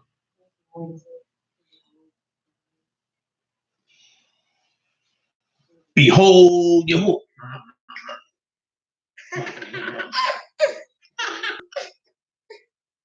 So there you go. Behold Yahuwah. Behold the highest. Because that's what you would be doing on that mountain. Pause. Psalm 24. Because this is something that we looked at in a long, good little minute. Good little minute. Psalm 24. And then we'll come back and look at that word for new wine. Psalm 24. It's a short song. And I got time, cuz. I got time. Psalms 24, listen to what it says. That the earth is Yahuwah's and the fullness thereof, the world and they that dwell therein. Everything belongs to Yahuwah. Let that be known. Let that be known. Everything belongs to Yahuwah. For he hath founded it upon the seas and established it upon the floods. Who have ascended into the hill of Yahuwah? Who shall stand in his Kadash place? He that have clean hands and a pure heart, who have not lifted up his soul unto vanity, nor sworn deceitfully. He shall receive the blessing from Yahuwah and the righteousness from the Elohim of his salvation. This is the generation of them that seek him, that seek your face, O Jacob, Selah. Lift up your heads, O you gates. Be you lift up, you everlasting doors. The King of esteem shall come in. Who is the King of esteem? Who are strong and mighty? Who are mighty in battle? Lift up your heads, O you gates, even lift them up, you everlasting doors, and the King of esteem shall come in. Who is the King of esteem? Who of hosts? He is the King of esteem. Selah. Notice how he kept telling about these everlasting doors and to lift them up, and he'll come in. You remember what Yahushua said? That he'd stand at the door and knock, and if any man open, he'll come into him. See, y'all don't realize that when the word coming, he's knocking at the door of your heart, but you're not letting him in. You looking at the window like, why this nigga keep knocking on my door? Let me tell you something, man, about life, man, period. If you ain't never been told before, but I wager you have. Nothing in your life, and I've just been saying this a lot lately, nothing in your life will change until you change it. Nothing in your life will change until you change it. Yahuwah's not going to come and change your life if you don't want to change it. See, it's just like you say when you hustling. Somebody give you some work. They give you an opportunity. Like as a man can only ask for one thing, and that's an opportunity. What he does with that opportunity is on him. See, a lot of times people whine and moan and complain about what they didn't do when they were given an opportunity. See, sometimes you can't even get given an opportunity. Sometimes you got to take an opportunity. But that's a different conversation. You know what I'm saying? But when the word of Yahuwah come, he giving you an opportunity to be converted. You think this man gonna keep knocking on your door begging you to change? No, he ain't finna keep knocking at your door begging you to change. Because he basically telling him, you giving him the middle finger. Nigga, screw you, nigga. You come around here, stop calling my phone. How many times do we read that? Well, you can read that in Matthew 22 or 2 Chronicles 36. They misused his prophets and despitefully used him and mistreated him and killed him. He was knocking at their door. They wouldn't let him in. He knocking at your door. Have you let him in? See, in order to get what you want, you got to change. See, you want new wine, but you ain't willing to change. Segue. Let's go back. Let's look at this word for new wine in Joel chapter 3. The word is SS. SS. So consider Ayin, Samak, Yad, and Samak. This is sweet wine. Understand? Wine, pressed out juice, sweet wine. Ayin, double Samaks, and Yad. While y'all ponder on that. While y'all ponder on that.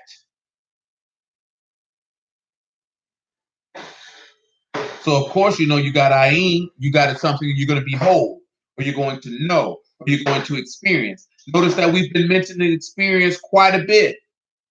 Because in order to get to a certain point, which is who you need to experience him. You get to watch, you get to know the word or the converging in the soul or to experience. But now you got doubles of marks. And I know that's going to throw a couple of y'all. But now you got support and protect. And you got infinite.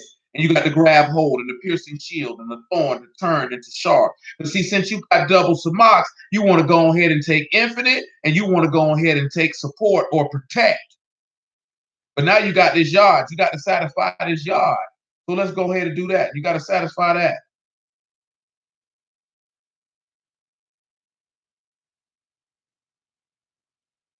So you got your arm, you got your work, you got your actions, you got your worship, you got your deeds. Now, not necessarily the eye of the shield because this sweet wine, but I get you just the cut of your jib, and I'm cool with it. But when you look at this here, right? You may want to worship. Or maybe you want to look at your actions because it's pressed out juice.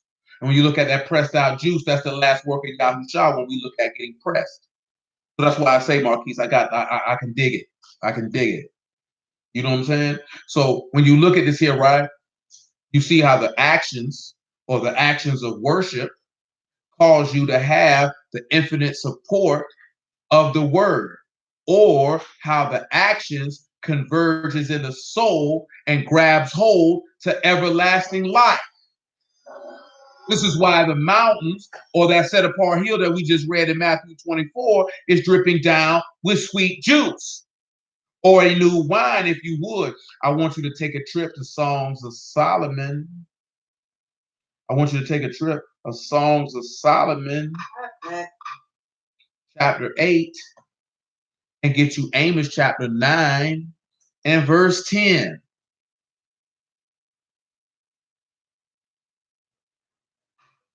Songs of Solomon, chapter 8, verse 1. Now, verses 6 and 7 and 8, we just talked about not too long ago.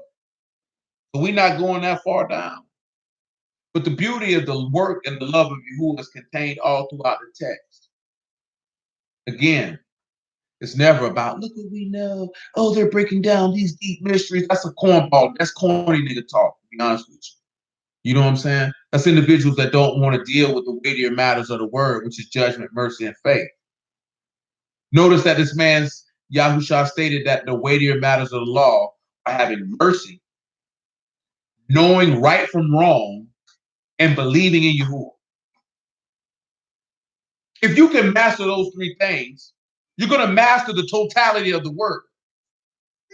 If you know, because we just talked about mercy last week, if you and numerous times before, but just we just talked about it last week.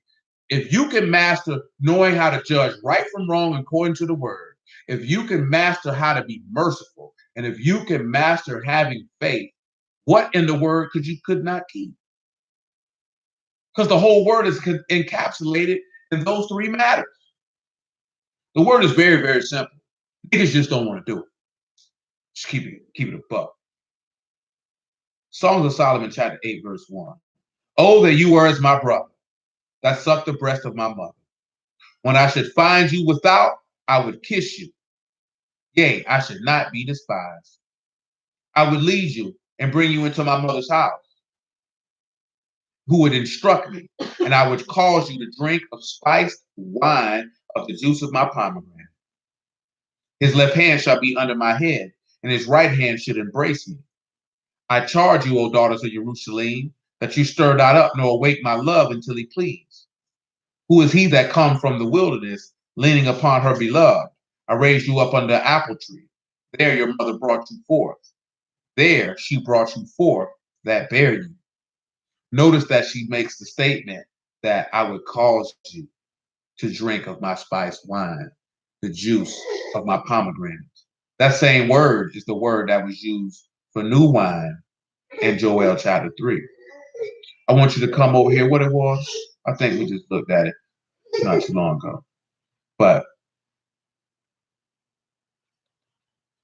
we can look at Revelation 19, I suppose. Because remember what we discussed about when wine was drunk. Wine was always drunk. In Revelation 19 and 5. Well, 19 and 1 is fine. Wine was always drunk in a celebratory fashion. Something to celebrate, something to acknowledge, something to rejoice in. What greater time to rejoice than in the wedding feast? Why are you rejoicing? Because what we read in Joel chapter 2. The people have been delivered. But also, as it already, I think somebody already mentioned, that new wine or that new body or that new creature or that body has been changed. But we'll get to that in a moment. Matter of fact, before we even do that, come over here to Luke 24, I believe. Before we read Revelation 19, because I need to make a point. Muffin Man. Goofy baby. You're a goofy baby. Let me make sure that Luke 24 got what I need. So you think because you got a muffin face that you can do what you want to do. You can't do what you want to do because you got a muffin face. Let me make sure I got what I need.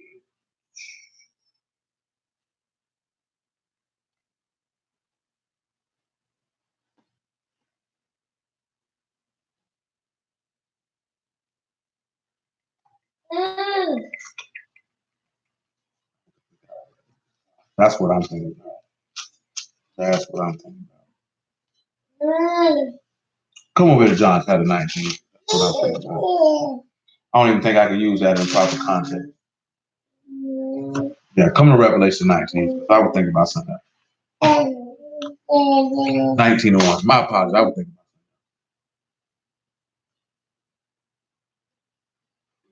it.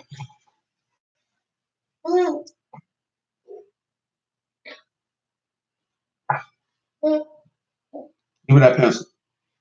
Give me that. You're gonna hurt yourself. You're gonna leave me that pencil.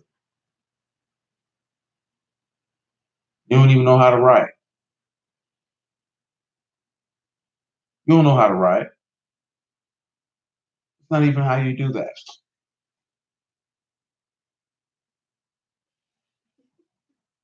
Well, made me out to be a liar. Revelation 19:1. And after these things, I heard a great voice of much people in Shamahim saying, Hallelujah, salvation, esteem, honor, power under Yahuwah Elohim. For true and righteous are his judgments. He have judged the great whore, which did corrupt the earth with her fornication, and have avenged the blood of his servants at her hands. And they said,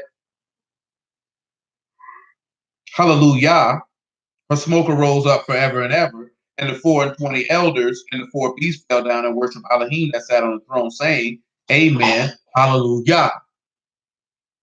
And a voice came out of the throne saying, Praise Elohim, all you his servants, and you that fear him, both small and great. And I heard it as it were a voice of a great multitude, the voice of many waters, the voice of mighty thunders, saying, Hallelujah, for Yahuwah Elohim, omnipotent reign. Let us be glad and rejoice and give honor to him, until the marriage of the Lamb is come, and his wife hath made herself ready. And to her was granted that she should be arrayed in the fine linen, clean and white, for the fine linen is the righteousness of the saints. He said unto me, Right, blessed are they which are called unto the marriage supper of the Lamb. And he saith unto me, These are the true sayings of Elohim. I just want to get the Greek word for called. Let's take a look at that. Because you ain't drinking sweet wine as we read in Songs of Solomon unless you are a part of that family. You ain't gonna get no sweet wine. But let's look at this Greek word for called.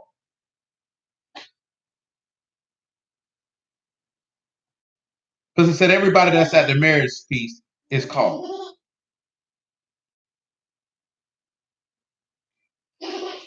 That's a particular Hebrew word for called, and the definition's in my head, but the word was in my mind, and then it just left.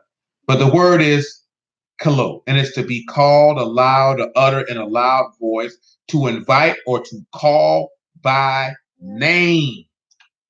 To call by name. So when we look at being called by name, what's the first thing that comes to your mind? Everybody that is called to the marriage supper of the Lamb is called by name. What's the first thing come to some of y'all mind? Always.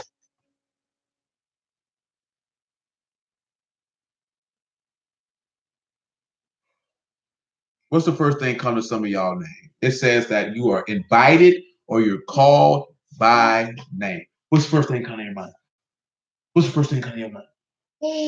That you're a baby.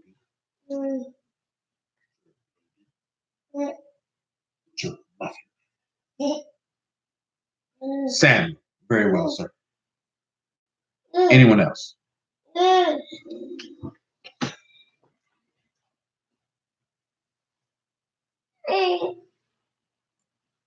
Chosen from the foundation. What you gonna do about it, Muffin Man? What you gonna do about it, Muffin Man? What you gonna do about it?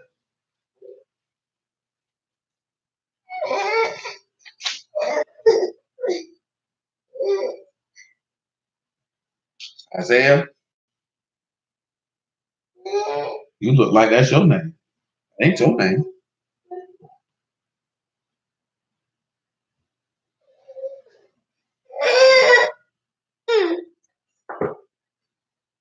I don't like your attitude. Job 38:7, the name in the book.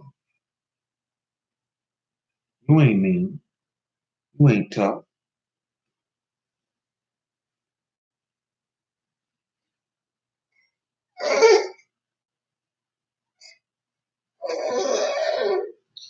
Anybody else? Put that back on that muffin, boy. Now you done lost it. Look what you done, muffin man. Look what you done. Going once? Going twice?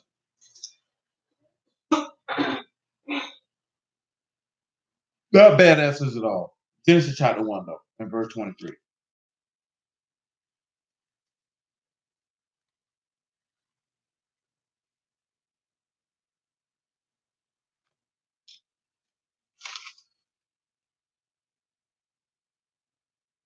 Make it Genesis 1 and 20. Look at you. Now you can't get it right, muffin boy. They call you John boy, or they call you muffin boy.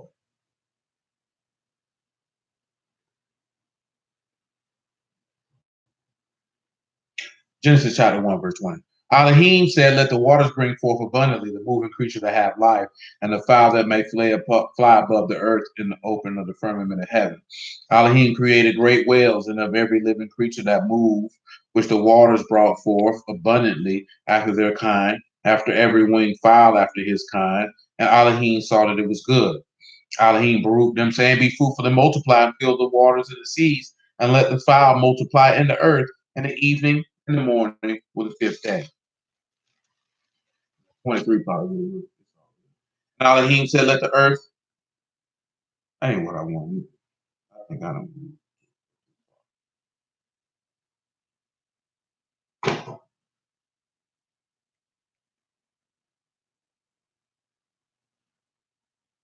There it is. Chapter 2 is what I need. You can pick it up at 2 and 15. That's what I need. Genesis 2 and 15. Give me that boy. Shut your mouth. Shut your mouth. You could have been farting on that.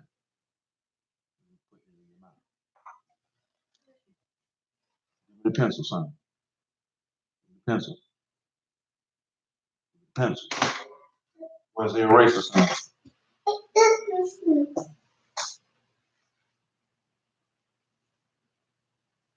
Give me the pencil too.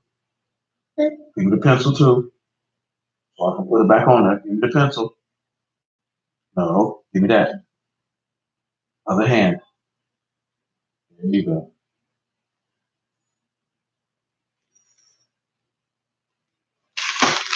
This is chapter 2, verse 15. Who Elohim took the man and put him into the. You better not take that off.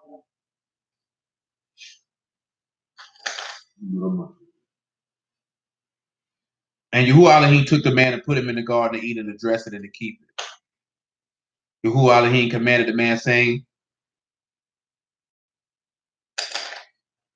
of every tree of the garden you may freely eat, but of the tree of the knowledge of good and evil you shall not eat of it, for in the day that you eat thereof you shall surely die. Yahuwah Elohim said, it is not good for man that he should be alone. I will make a helpmeet for him. Out of the ground, Yahuwah Elohim formed every beast of the field and every fowl of the air, and brought them unto Adam to see what he would call them. Whatsoever Adam called every living creature was the name thereof. Now that's the first thing that came to my mind. Because he said he called them by name, right? Or they called and invited by name. And how Adam named every living creature by name. Florida is monitoring 150 people for the virus. I'm tired of these white people talking about this virus. It's just walking pneumonia, people. If you wash your body and wash your hands, you ain't gonna have no problem. And stop putting your hands in your face and digging in your butt and picking boogers and be okay. But the main thing is, nigga, wash your hands. Niggas die from regular flu more than they die from this here. Don't let the people put no fear in your heart. That's all they want to do, see if you're gonna panic. Because at the end of the day, if something broke out, how could you stop it? It's Yahuwah's will for niggas to die, then let them be dead. Now, if you recall, the word for call in Hebrew is karah, kuf, rosh, and aleph, if you don't remember. And that's also to call by name or to recite or to be summoned. What did Yahushua say about calling by name? What did he say about calling by name? Muffin Man, what did Yahushua say about calling by name? You remember? You know? You know, Muffin Man? You do? What did Yahushua say about calling by name?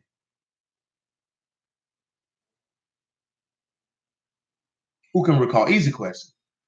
Easy question. Now, that doesn't tell me anything. You just told me the verse. I'm asking, what did he say? What did he say about that?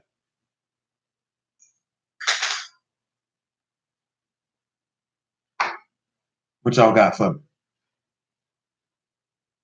Muffin Man. Muffin Man. Anybody else got a little stand? Anybody else got something for me?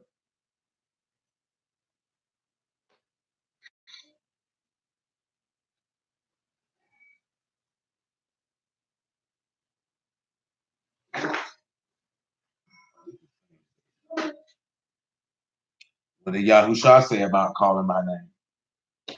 Who's praying today? Y'all bear with me, I'm kind of tired.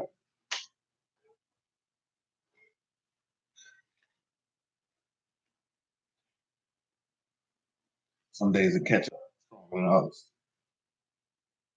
What did he say?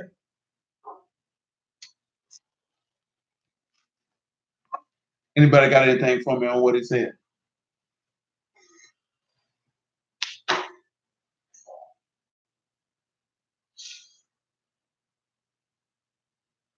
Yes, sir. Call this service by name. Now I ask you this question. Where's this question? His apostles, did he call them by name? That's a yes or no. Yes, ma'am. Yes, ma'am. He called the sheep by their name. Now, if that goes back to what Kira mentioned, if he called his sheep by his name, by their name, what does that say about their names? Because their names were written in his book. Like it says in Psalms 139. Everybody who called there is supposed to be there. You understand? Now he got Adam calling by name all the creatures. Let's say living beasts and things of that nature, fowl of the air, cattle, every beast of the field. But they were made from the ground, just like man was. Who recalls? Nah, because I can't even ask that properly. But you know, he refers to men as brute beasts, did he not? Didn't we talk about that? Refer to men as brute beasts. And why are we the same as brute beasts? Because we move carnally like beasts do. But even in your carnality, even in your fleshly manifestations, he still call you by name. You understand? He still call you by name because your name was written. See, remember, it tells you in Psalms that there's forgiveness with him that he may be feared.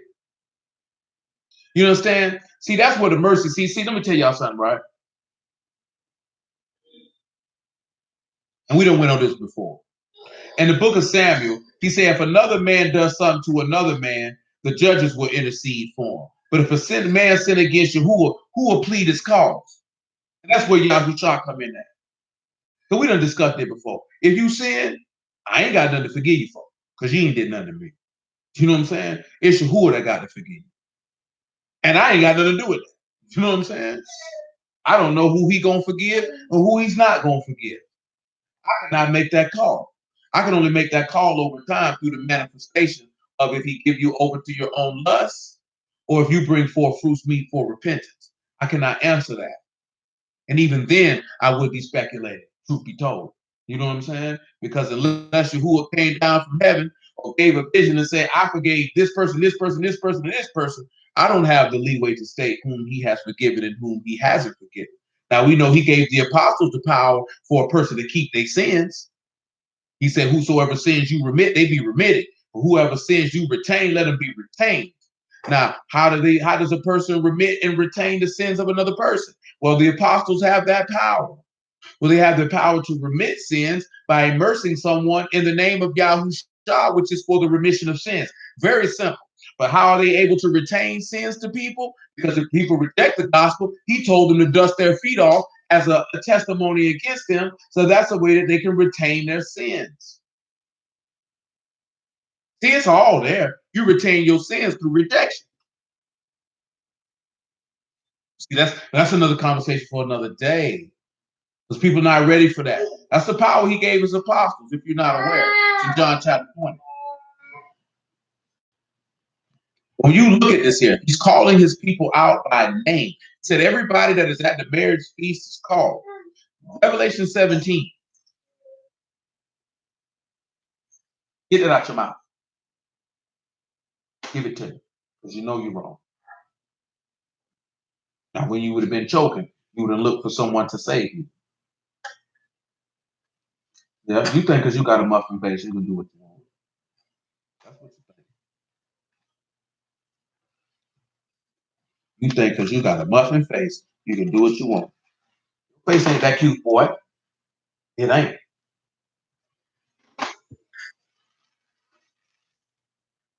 Stop writing on the floor. Give me that pencil. Revelation 17. We'll get you a little behind off that floor. 17 and 4.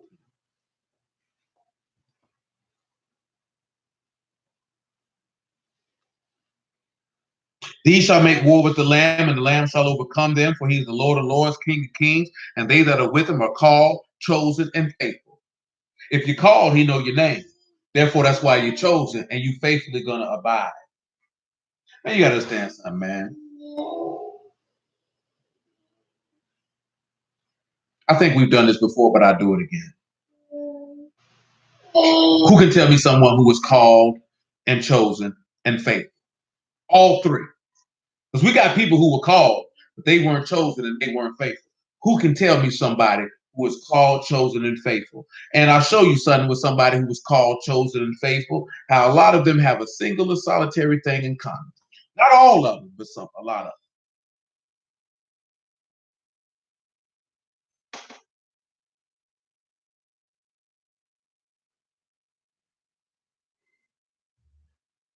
Yes, I was thinking about him. Yes, David indeed. Noah, Moses, you say Jeremiah indeed. I don't know him, sir. No, he said no. No, I was talking about you. But no, I heard you. He said no. Oh, you said Jonah. Oh, you said donuts. Y'all seen KFC selling donuts and chicken? Who would eat such a? Say what? It's on a bun. It's not a bun. It's definitely a donut. It's definitely a donut. Oh, it's a definitely donut. Yeah, my homeboy said that's heart attack to go. Nigga said, who would want a glazed donut and a fried tender? Oh, I'm gonna knock it, and I ain't gonna try it. Those two things don't go together. Donuts and chicken. You know, donuts and chicken like two men. Abnormal. Fat Two fat men, greasy, hairy men. Stuff ain't right. It ain't right. Now, with David's one of the men I was thinking about, but I was also thinking about Abraham, and I was also thinking about Isaac. And why was I thinking about these men? Because Moses and Jeremiah and Samson are definitely correct. Samson, no, I don't think Samson had. What they all had in common was the men that I was thinking about, namely Abraham and Jacob as well. Abraham, Isaac, Jacob, and David was. They all had an instance where their stories where they were drinking wine. You got Abraham in regards to his feast with Melchizedek. You got Isaac as forth as the day that he was weaned. You got Jacob with the day that he took his wife. You got David and the day they got victory. We just read it the other day. They gave everybody a flag and wine. And why is that important? Because of the celebration. Now again, indeed, Moses, Jonah, Jeremiah, Samson were all faithful men, and they were all called and they were all chosen. You know what I'm saying? Especially Samson, Jeremiah, and well, not Jonah, but they were called from the womb. You know what I'm saying? Samson, Jeremiah, and Moses were called from the womb. Now it mentions that directly with Samson and Jeremiah, they were called from the womb. And again, this shows that Yahuwah has already called people by name. See, he know his servants. He called, remember he said he named the stars, and he knows every one of them. That's why Yahushua said, I know those that believe on me and those that believe not. He already knows. Because his people are called by name. He called his people by name. Like Johnny mentioned Samuel. Samuel, his name called, he get up every time. I know for certain some of y'all hear your name called or hear for things for you to do and you don't do it. You don't even take the count. Is it Yahuwah or not? You would know because you don't listen. You don't listen. You know what I'm saying? You would already know. The first thing when you would know it wouldn't be Yahuwah is Yahuwah wouldn't lead you to do anything contrary to his will. But y'all won't follow simple instructions. That's why Yahuwah don't manifest himself to many people. That's why the Ruach don't bear witness to many people, because you don't listen.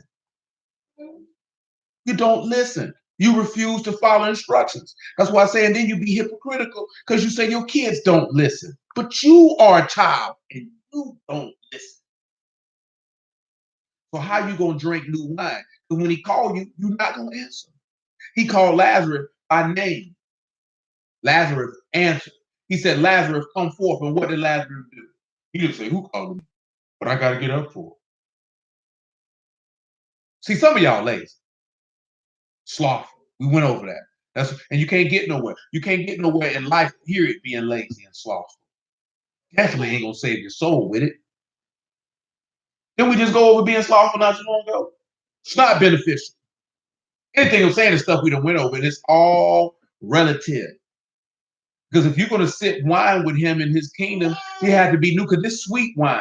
Well, why is the wine sweet? Pause. Ecclesiastes 11 and 7.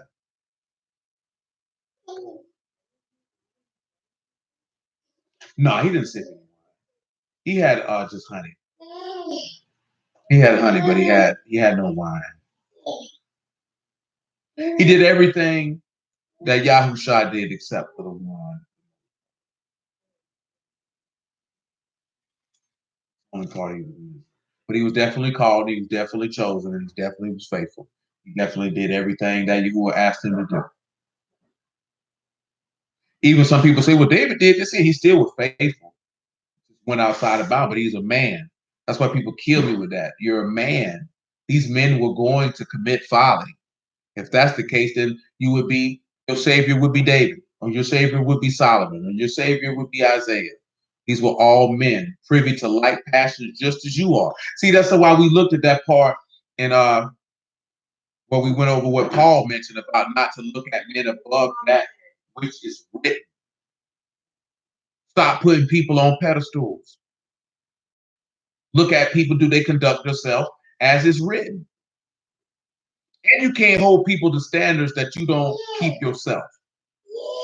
If you're not that type of servant, don't hold somebody else to that type of service. If you're not that man of wisdom, don't hold somebody else to that level of wisdom. You can't hold people to conduct that you do not keep. You can't hold people to a standard that you do not hold. You can't do that. That's the same thing we were talking about Wednesday. You judging that judgment gonna come back to you. And you better be found to be in that number.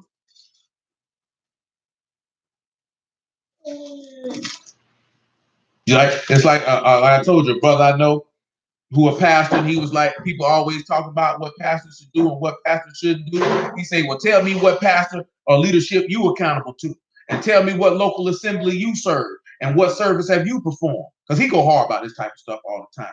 Because you know what I mean? And I know this man personally. He's a good dude. You know what I mean? But Ecclesiastes 11:7. But that's how he see it. That he feel like bodies of believers are always, and then he said, find me somebody who is serving and leading in the fashion that you say somebody should serve and lead in, and then I'll take account of what you're talking about. Because he's just of a group of, he's a Christian now, at the same time. But he look at it as people complain about leadership this and leadership that. And he's like, well, what are you doing in juxtaposition to what you complaining about? Because he was like, if you don't meet that, then what you talking about? So I understand where he's coming from. And he has these conversations a lot. I don't know what he's encounters on a regular basis. But he mentions, not I can say all the time, but he mentions it here and there. And all that stuff comes down to is standard. If you, Yahushua say he's a servant. If you saying somebody else should be a servant, you better be servant. You know what I'm saying? Because if you're not a servant, you can't hold nobody to that because you're not doing that yourself. You know what I'm saying? If you say somebody should do this, are you doing that yourself? That's his point. These are the things that they try to come at the Lord with. That's nitpicking type of stuff. That's stuff where you're trying to find fault, which means you're trying to accuse. And at that point, you're acting as an adversary. Now you have to check your spirit. You know what I'm saying? You have to check your mentals, if you will. But Ecclesiastes 11:7. Truly the light is sweet, and a pleasant thing it is to the eyes, for the eyes to behold the sun. Let's look at that word sweet. Because truly the light is sweet. Same way that wine's sweet. But why is it sweet? What makes it sweet? Well, I want the word for sweet for you. It's mathok, mean, tau, and kuf. So look at this here, right? You take that light that secures the blood of the covenant, and that's what makes it sweet. So if you got blood of the covenant, guess what you get back to? Wine. What makes it sweet? Why are you drinking wine that flow down from the mountains? You come back to Joel chapter 3 in Yahushua's Father's kingdom. Because the wine is dropping down from the mountains or from the seat of authority of Elohim. What is the wine? It's the covenant. What is the covenant? It's what he swore to Abraham, Isaac, and Jacob, that his people would dwell in the land, which is the marriage supper of the Lamb, which is the people being delivered back to the place of where they were taken captive, where they may behold Elohim forever, because they're at the mountain or the heart. They behold the highest. They behold Yahushua. They behold Yahuwah. They behold Elohim, and they're with him forever. This is why he said, I won't drink it with you till I drink it new with you in your Father's kingdom. Because what did he say he would do? He said he would return with a name which no man would know except the man who he gave it to, did he not? But we'll read that in a moment. I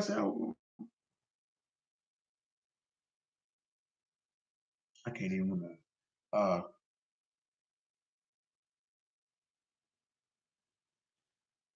But just go to Revelation chapter. God will it is.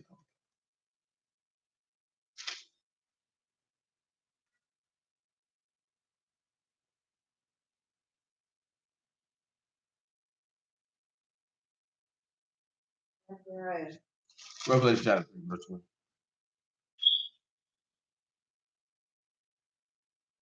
Make it 10. Revelation 3 and 10. Because you kept the word of my patience, I will also keep you from the hour of temptation, which shall come upon all the world to try them that dwell upon the earth. Behold, I come quickly. Hold that fast which you have, and no man take your crown. Him that overcome, while I make a pillar in the temple of my Elohim, he shall go no more out. I will write upon him the name of my Elohim, and the name of the city of my Elohim, which is New Jerusalem, which come down out of Shamahim from my Elohim, and I will write upon him my new name. He that have an ear, let him hear what the Ruach say unto the synagogues. Also, I'm trying to call the verse. Oh, we already read it. And verse 17 of Revelation 2, that he give you a name, a new name, which no man would know except him that received it. Because a new covenant has been made. Remember, I mentioned in Ezekiel 37, it's a covenant of peace. A new covenant has been made. That's why new wine is dropping down from the mountains. Also, you turn into a new creature. We can read Philippians 3:17 for it. It's more than just sitting down at the marriage supper of the Lamb drinking wine. When he drinking new wine or the sweet wine that's coming, the sweet desire has been accomplished. The desire of Yahuwah to bring his people back to him has been completed. The desire of the people. Remember what it said in Zechariah. Is this not marvelous in my eyes? And your eyes shall it not be marvelous in my eyes, say Yahuwah? Him drinking new wine is more than just sitting at a table sipping some wine. New wine coming down from the mouth for you to sip on is another covenant that has been made. An everlasting covenant and agreement. A change of the body. That covenant of peace that no man, as we read in Joel chapter 2, the heathen will no longer reproach you. They will no longer make war with you. No one will ever touch you ever again. You will dwell in the peace and safety of Yahuwah forever. But let's come back over here to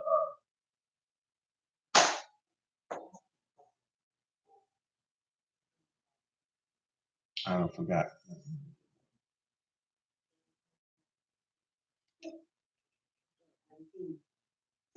No, not that.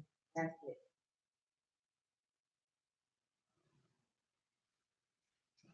I was gonna go.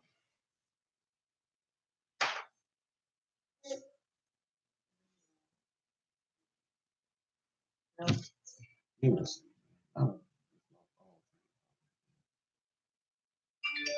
That's right. Philippians 3:17. Oh, I got some.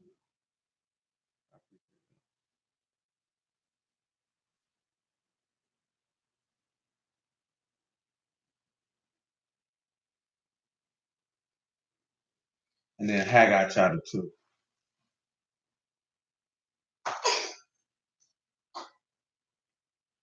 You drunk, Muffin Man? You moving like you drunk. 3:20. For our conduct is in Shamahim from henceforth, for we also look for the Savior, the Lord Yahushua HaMashiach, who shall change our vile body, that it may be fashioned like unto his esteemed body, according to the work whereby he is even able to subdue all things unto himself. Like we talked about this Wednesday, that the new wine is symbolic of you being born again, or that this corruption must put on incorruption, and that this flesh and blood must turn into flesh and bone, and that the blood is replaced by ruach, because the life is in the blood, but the flesh profits nothing. For the ruach is life, and the words that Yahushua speak to us is ruach, and they are life.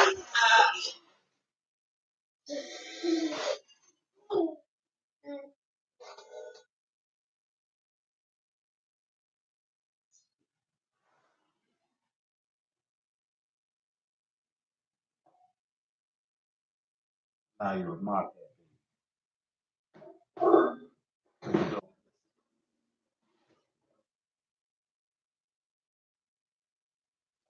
So think about that.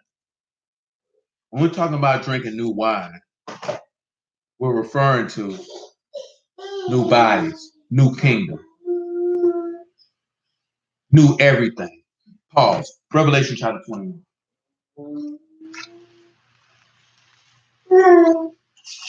Remember how Paul stated that we desire our tabernacle which come down from heaven?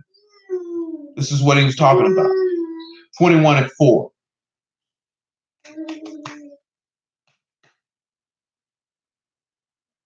21:4. Elohim shall wipe away all tears from their eyes. There shall be no more death, neither sorrow, nor crying, neither shall there be any more pain, for the former things are passed away. He that sat upon the throne said, behold, I make all things new. He said unto me, write, for these words are true and faithful. He said unto me, it is done. I'm the Aleph and Tav, the beginning and the end. And I will give unto him that is athirst of the fountain of water of life free. He that overcomes shall inherit all things. I will be his Elohim, and he shall be, and he will be my son. Now he shall be my son. Now, of course, we still got a few more things to go in Ezekiel 4, chapters 40 through 48. But we began that process to look at those things and begin to look at the things that spoke of our deliverance, interspersing the other things that we've been looking at for that entire purpose. And he's going to make all things new. That's why he said, I will not drink this fruit of the vine with you. And if you recall, it said that in Joel chapter 2, that the fruit of the vine and the fig tree or the fir tree would give it strength. That fir tree referring to the tree of life. So when we look at all of these things and him drinking wine, which you knew, is because Yahuwah is making all things new. That's why he ain't going to drink it with you. Because it's going to be a sweet wine. Why? Ezekiel 48:31.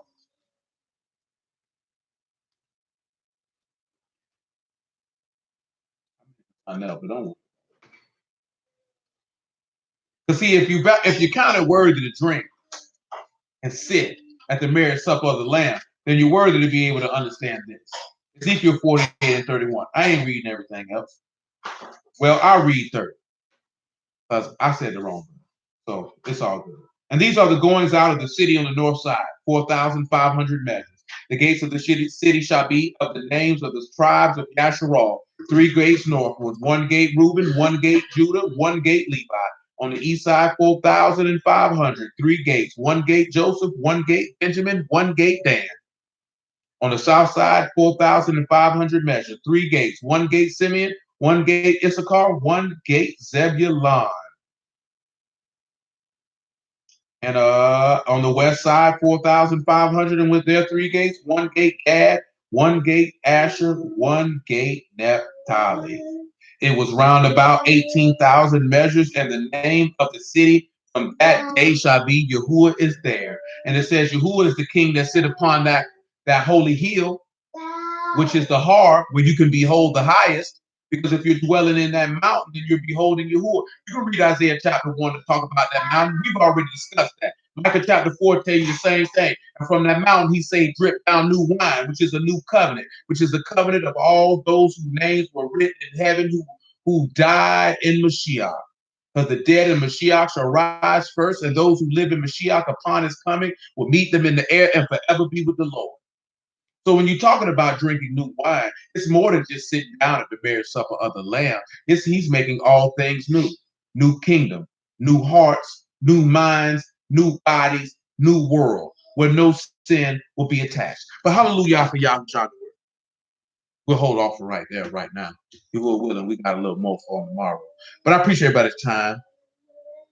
Bless everybody out of the house of Yah, name of Yahushua. You know, there's always a purpose of gaining understanding. If we're not gaining understanding, then what are we doing? If we're not gaining understanding, what are we doing? If we're not understanding why statements are being made, if we're not understanding why statements are being made, if we're not understanding what is being conveyed, then what purpose does it make? It serves us no purpose whatsoever. Because then, like I mentioned before when we started, the knowledge of Elohim is to know. The wisdom is Elohim is to do. And understanding of Elohim is the insight that comes from knowing and doing. When you don't know and you don't do, you'll never gain the insight. That's why he said understanding. That's why he said without understanding, you're worthy of death. But you don't even know why you're doing what you're doing. And you don't know why you're doing what you're doing because you ain't been doing it. That's why he says some of you have not the knowledge of Elohim. I speak this to your shame. When you don't know, that's what, but we supposed to know. We supposed to know. And I ain't talking about knowing just to know. You're supposed to know and you're supposed to do. There come a time period you deal with the word. But like I say, but see, for most of y'all, you came in here dealing with somebody, or you were focused with dealing with somebody. So your mind was in a different place. So you may have not could have focused like you wanted to. Get out of the trash can, boy. Me, myself, I came straight home from prison when the word came. So trying to deal with a woman was already the least of my concern. You know what I'm saying? Because I'm trying to get some money. You know what I'm talking about? Then the word came. So now I need to be focused on that. And I'm telling you, you can do it with a wife and some kids, but it is much simpler and much easier if you have a time period where it was nobody but you and Yahuwah. Your understanding, if you dedicated and diligent to it, can increase exponentially because you would just be dedicated and focused solely on him. Then when you actually find somebody, then you can actually serve them according to how the words say serve them, because you've been serving Yahuwah. You've been preparing yourself to be a husband because you've been serving Yahuwah in that fashion. You can prepare yourself to be a wife because you've been serving Yahuwah in that fashion. Because you have been seeking to please them. So coming through to be able to do that to another party would be a simple endeavor. But when you haven't mastered it and then you're trying to bring a person into it, it's not impossible, but it's going to be difficult. And as Paul said, you're going to have a little trouble in your flesh. You got to be prepared for that and understand that. That's why some of y'all, at certain times when you ask, I told you to wait, and that was part of it. But you weren't trying to hear that no way. You know what I'm saying? So it is what it is. Because if you know you ain't where you need to be at spiritually, the last thing you need to do is bring somebody along for the ride. More specifically, I'm speaking to the men. One more thing, it ain't good to bring somebody along for the ride while you're trying to figure it out with them. Because then that leads to a whole bunch of other stuff. But you know what I mean? That's just the course of life. That's what we do. And that's okay. You got to understand that. I'm just talking about it's easier because you ain't did nothing wrong with if you're married. We already know that. That's honorable in the eyesight of Yahuwah. But if you focus on you saying you want to get to a certain point spiritually, or it's better to be by yourself. It's always better to be by yourself. Because Yahuwah is your only concern. Then once you get to a certain point, then you know you can be able to serve Yahuwah and serve another person. Because at the end of the day, you get married, you're serving another person. Period.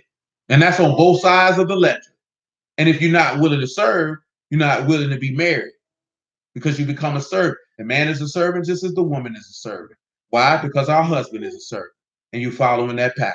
But we'll be at Pablo Creek on the morrow, Yahuwah willing. Yahuwah willing. And again, I bless everybody out the house in y'all name of Yahushua. I appreciate your time. Keep your mind focused, rock steady on Yahuwah. Understand that you got to be pressed for that new wine to come out. Die so you can be made new. Because if you stay alive, you're going to be a dead nigga. I can tell you that. But Yahuwah willing, till the next time.